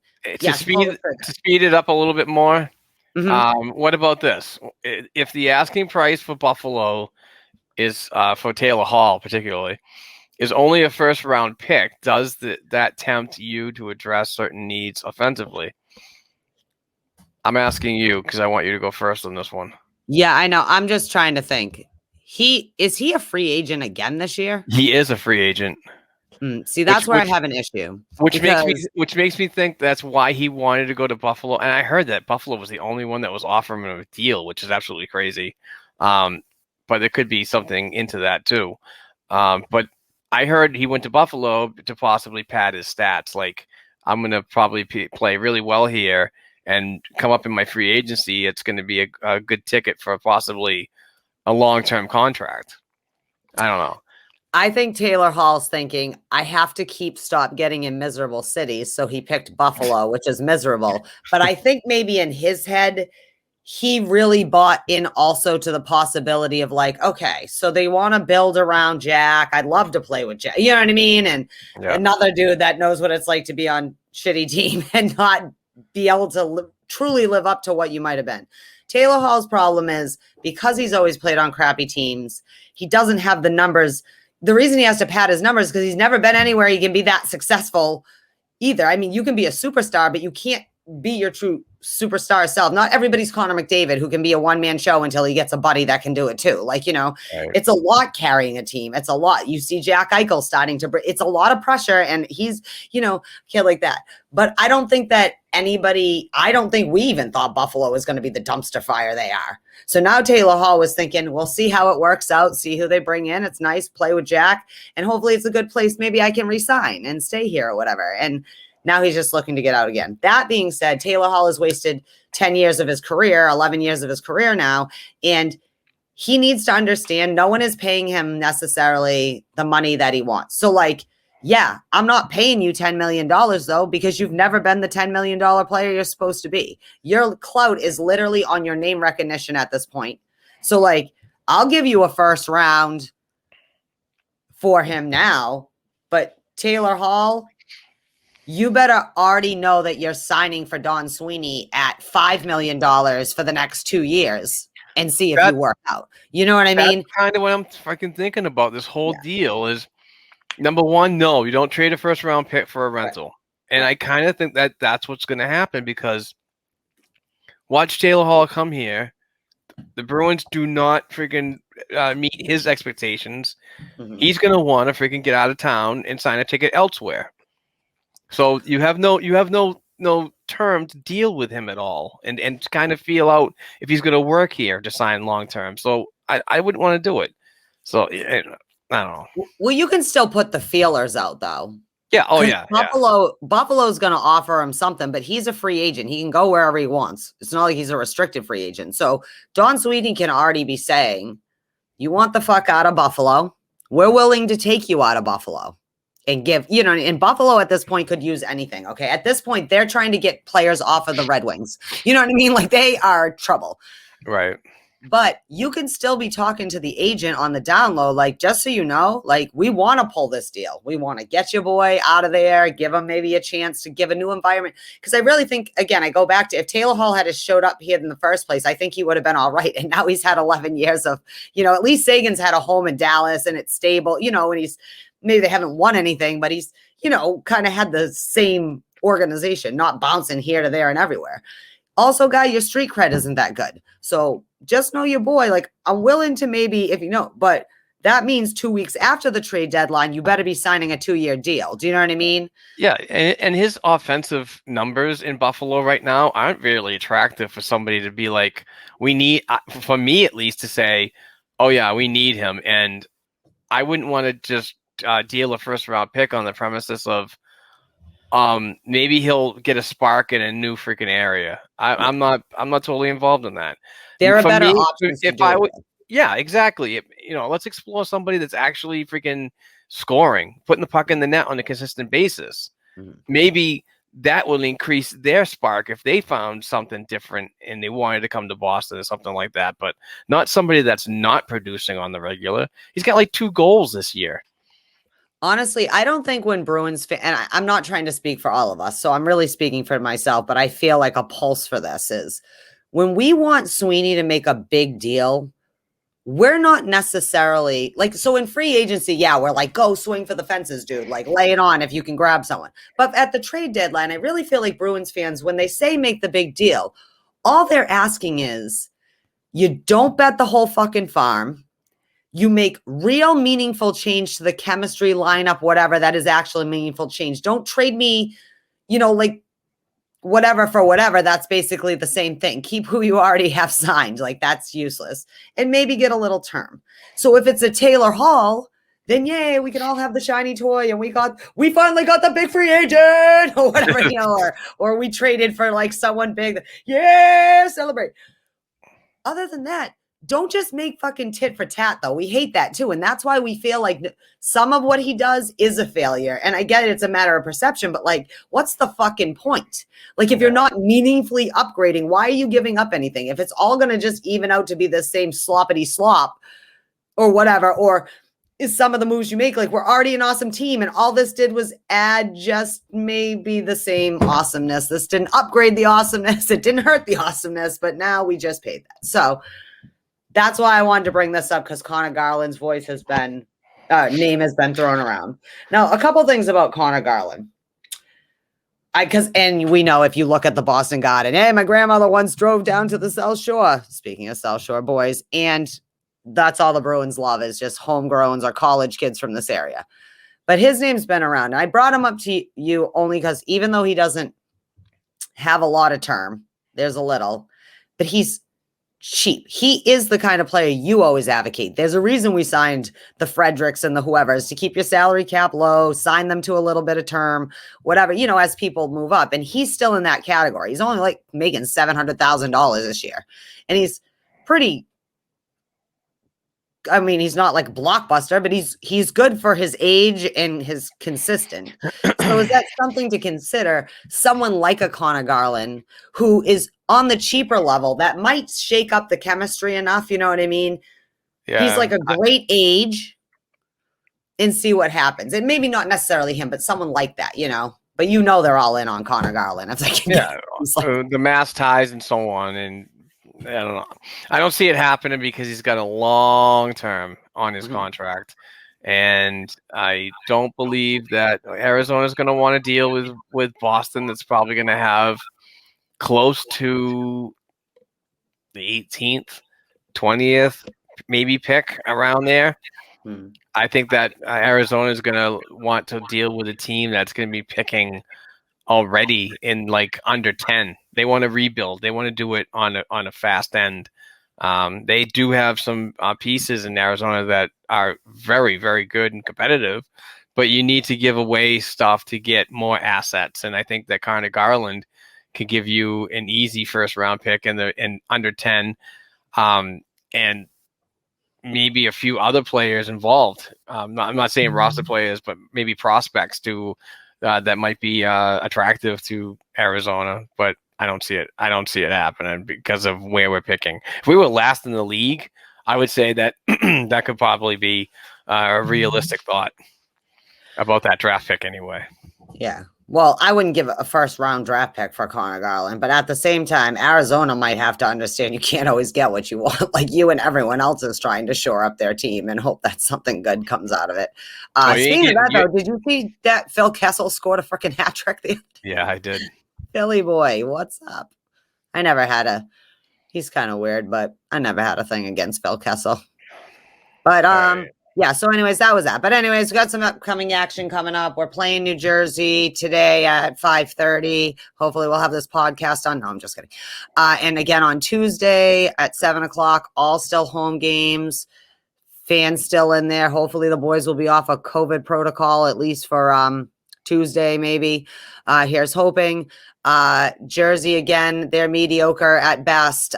Boring hockey, but they can beat us. So let's not play down injuries, whatever your excuses. Cassidy stopped bags. I don't care what has to change, but like this, we beat Buffalo barely, and that means Jersey definitely has a chance to beat us tonight. Hopefully not. So, no, I'm just kidding. I mean, I'm not doom and gloom. I'm only joking, but they do look like crap a lot of the time. Just like not that consistent 60 minutes. They don't have the fire that they've had. So yeah, once they play these teams, they look like shit, in my opinion.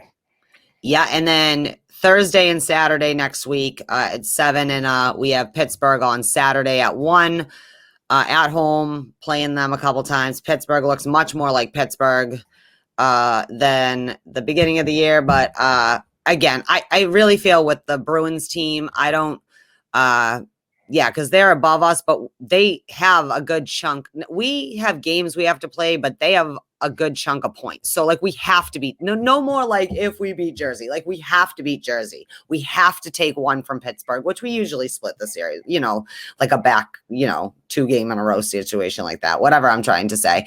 But we got to win. Like they need to get 6 out of the next 8 points if we don't want to be fourth facing the Islanders, which is the worst thing that can happen to us if we continue to be in the playoffs.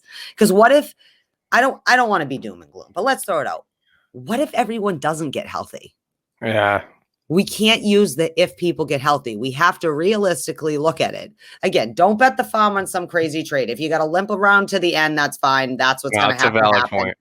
It's going to be pain. But at the same time, what if we don't get healthy? So here's to hopefully beating, again, believe in Nest T, my friends. But playing on later, hopefully we get 6 out of the 8. Hopefully we get 8 out of 8, but I'm a realist. So like, let's reach for 6. We got to know that we might lose.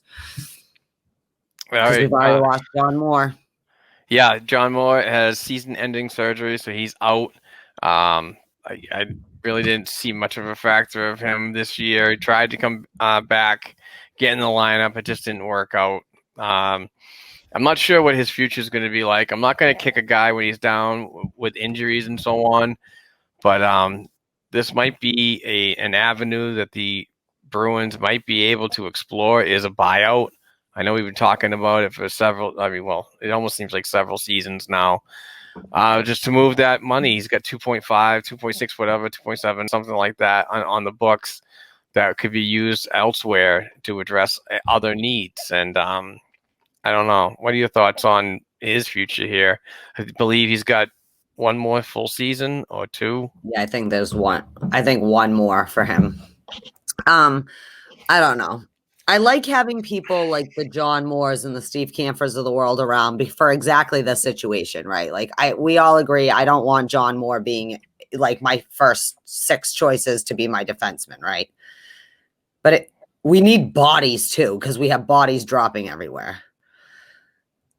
Yes, I agree. Like now we can, because he's on, you can use that money elsewhere. They probably will buy him out because the one thing we have said about John Moore is at least he doesn't cost you that much, even with how well, well or not well he plays. It's not like some of the players we've had up on the 9th floor or whatever that are getting paid $6 million to like just suck dry money and nothing. He isn't someone who doesn't at least try to give you the effort. So I'm not, eating 2.7, I think is what it is that we can take. And I do think it's only one more year, but I'm not sure. I'm not cap friendly. I don't have it memorized, but it would also suck to see him have to end like this. Do you know what I mean? Like, it's not a good situation for him because now he's an older defenseman that, yeah, he's going to get his money, but like, from a player standpoint, that's, it's going to be hard for him to find somewhere else to play. You know what I mean? To even get the chance to have a little. So it kind of sucks like that way. But at the same time, that's the kind of money I'm talking about for players like a Connor Garland that are still young. They might have some term and they're getting paid crap. But those are the players you might be able to apply that to. So, I mean, I think it sucks it had to be this way, but I do think that in the end, they're going to end up buying them out. Yeah. All right, let's fly through these because we're running out of time. Should we be worried about the Boston Bruins and goaltender Tuukka Rask? What do you think? Are you worried? Do you think they tried to play? They say he probably just because he didn't get his reps didn't know. But do you think that maybe because of the way we've been playing that maybe Tuukka should have not started till Thursday? Yes, I'm totally agree with that. I thought he came back way too soon. Yeah, that's still no excuse for Yaroslav Halak to be ready for that game. Yeah, well, there's been no excuses on a lot of things going on with this team. You know what I mean? The last few weeks. So I'm not overly worried about it. We'll see what happens. Okay, so let's speak about goaltending. Yes, we understand Yarrow needs to be a little better, right? But in the end, what's the worst that happens? If he's playing like whatever, let Vladar get more starts then. Like, you know what I mean? If it's too much for Yarrow, then really think. But about goaltending, there was a lot of hate. I had kind of brought up one of the comments, but he's getting like mixed reviews. So I just, as a goalie guy who's watched him a lot, I just want to reiterate, like, I think everybody calm the fuck down. He's had 3 games and he doesn't look that bad. Look at this. This is one that, like I said, I'm not going to say any names or anything like that, but it's just absolutely nuts. Oh, shit. I did the whole banner thing again. That's all right. So this is just nuts. I don't understand. Yeah. Vladar crapped his pants again. What?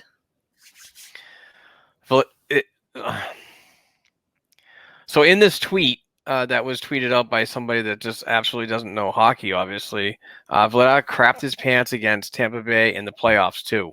The league's history is filled with players that excel in the minors, juniors, and overseas. But when it comes to those players, when they reach the NHL, the moment for the league skill is too much for them to succeed. Wow. That is bad. I kind of think that is something that's just reactionary to what the team is doing right now. They're not playing very well, and people are just they're frustrated. So they create a narrative. Well, there was a whole entire chain of like, what in the guy? Like, Yeah. are you a little bit worked up about the goaltend? Like, you're just That was on Twitter. This one's on Facebook. This person said, I said a couple weeks ago that Vladar was not technically sound goalie and got crap for it. While I stick to my assessment, he is not ready for this level, and I don't think he ever will be. And that's probably after Vladar gave up that puck to a Islanders player that snuck it right in the net. Yeah, I just again, it was a couple bad goals. Yeah, it's absolutely crazy that the meltdown's going on right now, and nobody can give these goaltenders any time or any length of time to prepare themselves for a different level. It's just either you come in and you have to be an award-winning goaltender, or you're absolutely shit, and it's absolutely ridiculous. And I feel so bad for these young goaltenders that are coming up through the system, knowing that there's going to be certain fans in Boston that freaking are going to hate you because they did the same thing with freaking Tuukka Rask. It's the same path that this freaking hate's coming from. It's just disgusting. Well, I say this. The goaltending is fine, okay? The whole team is having issues. Yarrow has also looked brilliant at times. You know what I mean? He has looked yucky the last week and a half or whatever, but the week and a half before that, he pulled out 3 wins or whatever kind of thing. So just, I mean, I don't know if that's statistically true. I'm not looking at, you know what I mean, though. He's going back and forth and back and forth.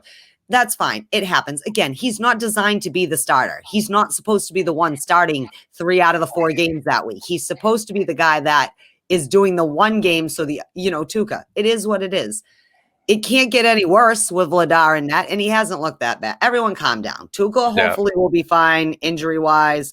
Halak is going to get out of his own head, I think, and, he's probably got, fuck, stop talking about my glove side. He knows. Again, players know when they're playing like shit. So, again, that's why bag skating or, how many times bring up the narrative, but Vladar's fine. I don't know. This this fan base is crazy. I don't know. Let's go to something happier. How about this? Boom! Woo! Boston Pride, baby! The Boston Pride are the 2021 NWHL champions for the second time in 5 years. What a weekend. So happy that this team finally got back on the ice and completed a mission that was started with a 21-1 season back in the 2019-20 campaign. COVID ruined it. The day of, I believe, or the day before, these two teams were actually going to play for the championship. It got canceled, and then that was it. And they tried to do it in Lake Placid. It didn't work out, but they wanted to get it done and name a winner, and they made it happen in Boston. And to all parties out there, kudos on the job. Well done. The national coverage, NBC Sports, the apps, the Twitch, the coverage was out there, so folks cannot deny them, not being able to see it. It was amazing, and very proud of Boston, the team, the city, for grasping ladies hockey like this. It's an emotional time, and when they won it, I was an emotional wreck. It was awesome. It was just so cool. So, congrats to the Boston Pride on winning the Isobel Cup. Yeah, they fought their butts off when they got up to Lake Placid. They really, I think Coach Mara said we got punched in the face a little up in Lake Placid, and they did. It was, and then unfortunately they didn't get to all finish up in Lake Placid, but Friday night they took on the first seed Toronto Six. Again, congratulations on your first season. Welcome to the fold. And they won in good style. It was 6-2. Yesterday's game was insane with the Whitecaps. That last 19 seconds, I was like, oh God, but that's because I'm a Bruins fan. But I knew the ladies, I say the girl, whatever, but the ladies would get it done. And I couldn't be prouder. So I'm so sick of hearing the championship drought. There's no championship drought. You know why? Because the Pride finished their revenge tour, #revenge tour, and did it on home ice. They don't drop the championship on home ice the way that sometimes the gentlemen do. Get it done. We're just so proud of you. I was very happy to see how many people were obviously watching the game or what I mean, tuning in, checking up. There she is. There's a Bell Cup. That was so funny, that video last night. Oh, you want to meet my friend Isobel? Don't be shy. I love it. So anyways, ladies, we're very proud of you representing the city, representing yourselves, representing the NWHL and strides in women's hockey. The NWHL has come a long way in the last year. Avenues opening up for them and stuff. And yay, women's hockey on national TV. Yeah, awesome. Yeah. Awesome. So real quick, I just wanted to just a thumbs up, thumbs down. Too much getting fired the ref this week, Kim Peel, or not too much given that we all know not enough. They did what they had to do. The guy, that's it. You don't do that on a hot mic. And he was retiring anyway at the end of the season. So I get that. But for me, it's like, does that justify it? Because honestly, like Colin Campbell's a fucking joke. And like, that's my personal view. I think the league is a joke. Like, so again, because he's trying, I can see relieving, and we don't know if he just now he's just getting the rest of his paycheck and he's at home, but like he doesn't have any officiating duties anymore. Right. But at the same time, I feel like it might be a little overkill. Like maybe don't let him do the playoffs or whatever. Now you get a fine and a strike, like if you talk out again or whatever. And I get getting caught on a hot mic, but like to me, it happens all the time. We all know that. So I don't know. It has future implications on this, especially when it comes to gambling. If they brought him back into the fold at any capacity, that won't look good on future money making opportunities. To say that because some idiot out there will be like, well, the refs are fixed because of this game, and so on. There's going to be something said about it. I also know anyone who would be voting on hockey shouldn't be stupid enough to not think that happens. It happens everywhere and everywhere. Well, I know. I mean, that being said, don't be an idiot and get caught on a hot mic. I mean, exactly. Be more aware. Absolutely. I'm on board for that. But at the same time, it's not the playoff, whatever. And I get you have to make an example, but that's that. All right. Do we have hashtag BNGs? I saw a couple. I didn't put any up. We're actually running way out of time. So we are not going to do hashtag AskBNGs. How many were there? There were 2, and I'm looking at the time on the screen, and that's definitely, remember, there's some time to be off. But I mean, I know, but all right, let's go. Let's do them real quick. I didn't put them up here. That's fine. Give me just 1 second then. There was 2 of them. I just don't want to ignore people. So Chad McVie. Clovis asked us, hey guys, with the way that the team is going right now, do we make a small push for the playoffs as to get as far as we can, or save the assets to make bigger trades in the offseason? I would go save the assets and make a trade in the offseason, because I don't think that this is a Stanley Cup Boston Bruins team. I think they can make the playoffs and do okay. I don't think they have the pieces to put together a winner, and I hate saying that. Yeah, we don't have enough, I think, that will make a championship team happen. If we can get something good and it's a reasonable trade like we talked about earlier, but if not, let's just limp through, because we'll have better options in the offseason. It's not one move. It's going to be several moves that are needed to freaking do this. Yeah, that's a good point. Okay, and Chad asks Chad McVean, if Rask is out for a while, should the Bees be sellers and focus?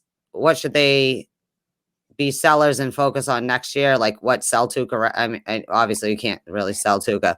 I don't know what that one's about. But if the Bees go for it, what are the top trade targets? Again, I don't really know what, because I don't know, I can't deal with all the behind the scenes stuff. So it's hard for me to say, but I would say, like the people, I mean, for me, like we need a Kyle and Paul Mary type player, or someone cheap with some term like a Connor Garland, maybe not him specific, with these kind of players, we cannot, and we do not have the assets and or the cap space to go out and get someone like, unless it's a beautiful, beautiful deal on our end, a Taylor or someone with that kind of thing. So that's just for me. Why can't we stay healthy? I have no idea. I feel like we've been particularly hit with the injury bug. How good is Richie?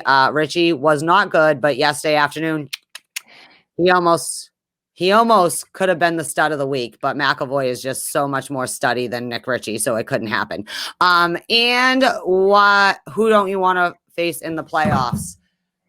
The Islanders. The Islanders. Yeah, the Islanders. I'm not sure about the Tuukka Rask one. I don't know. We've I don't talked know about our trades a little I don't know bit. if he's talking about trading them and so on, but sorry, Chad, I didn't read down that one. Yeah. Yeah, so I don't know why we I'm can't sorry. I trade wish out. we had these freaking Ashby and cheese up here. My bad. I'm dropping the ball. We're No just worries.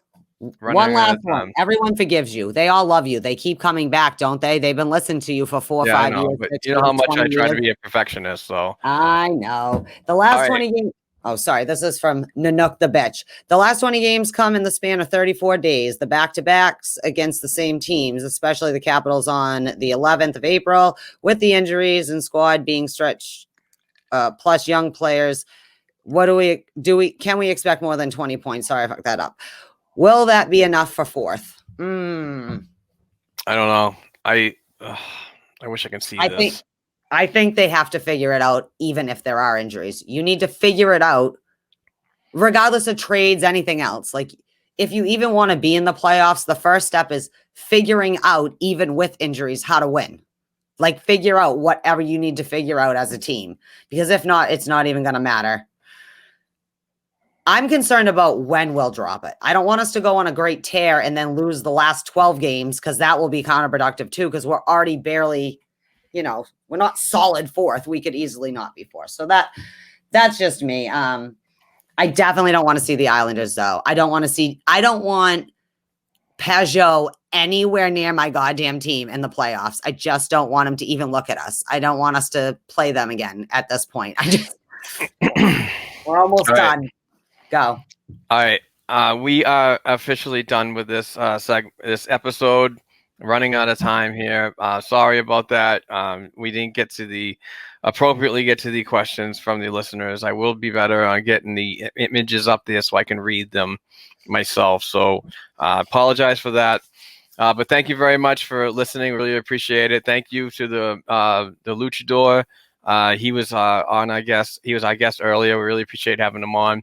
And it was great talking to him about the experience of TD Garden and being welcome back. So thank you for the shares. Thank you for everything. Check us out on StreamYard. We do our Tuesday live stream at 6:30 every week, talking Bruins, having drinks with my friend Jared and Nick from the Dump and Change Hockey Podcast. Check out the blackandgoldhockey.com website, please. We'd certainly appreciate that. And we will talk to you next week. Let's go Bees. It starts today. 4 games on this homestand this week. So we have New Jersey and Pittsburgh for 2 apiece. So hopefully we can get some points and get out of that 4th position. So let's go Bees. Thank you very much, Heather. I'm Mark Allred. Peace out, everybody.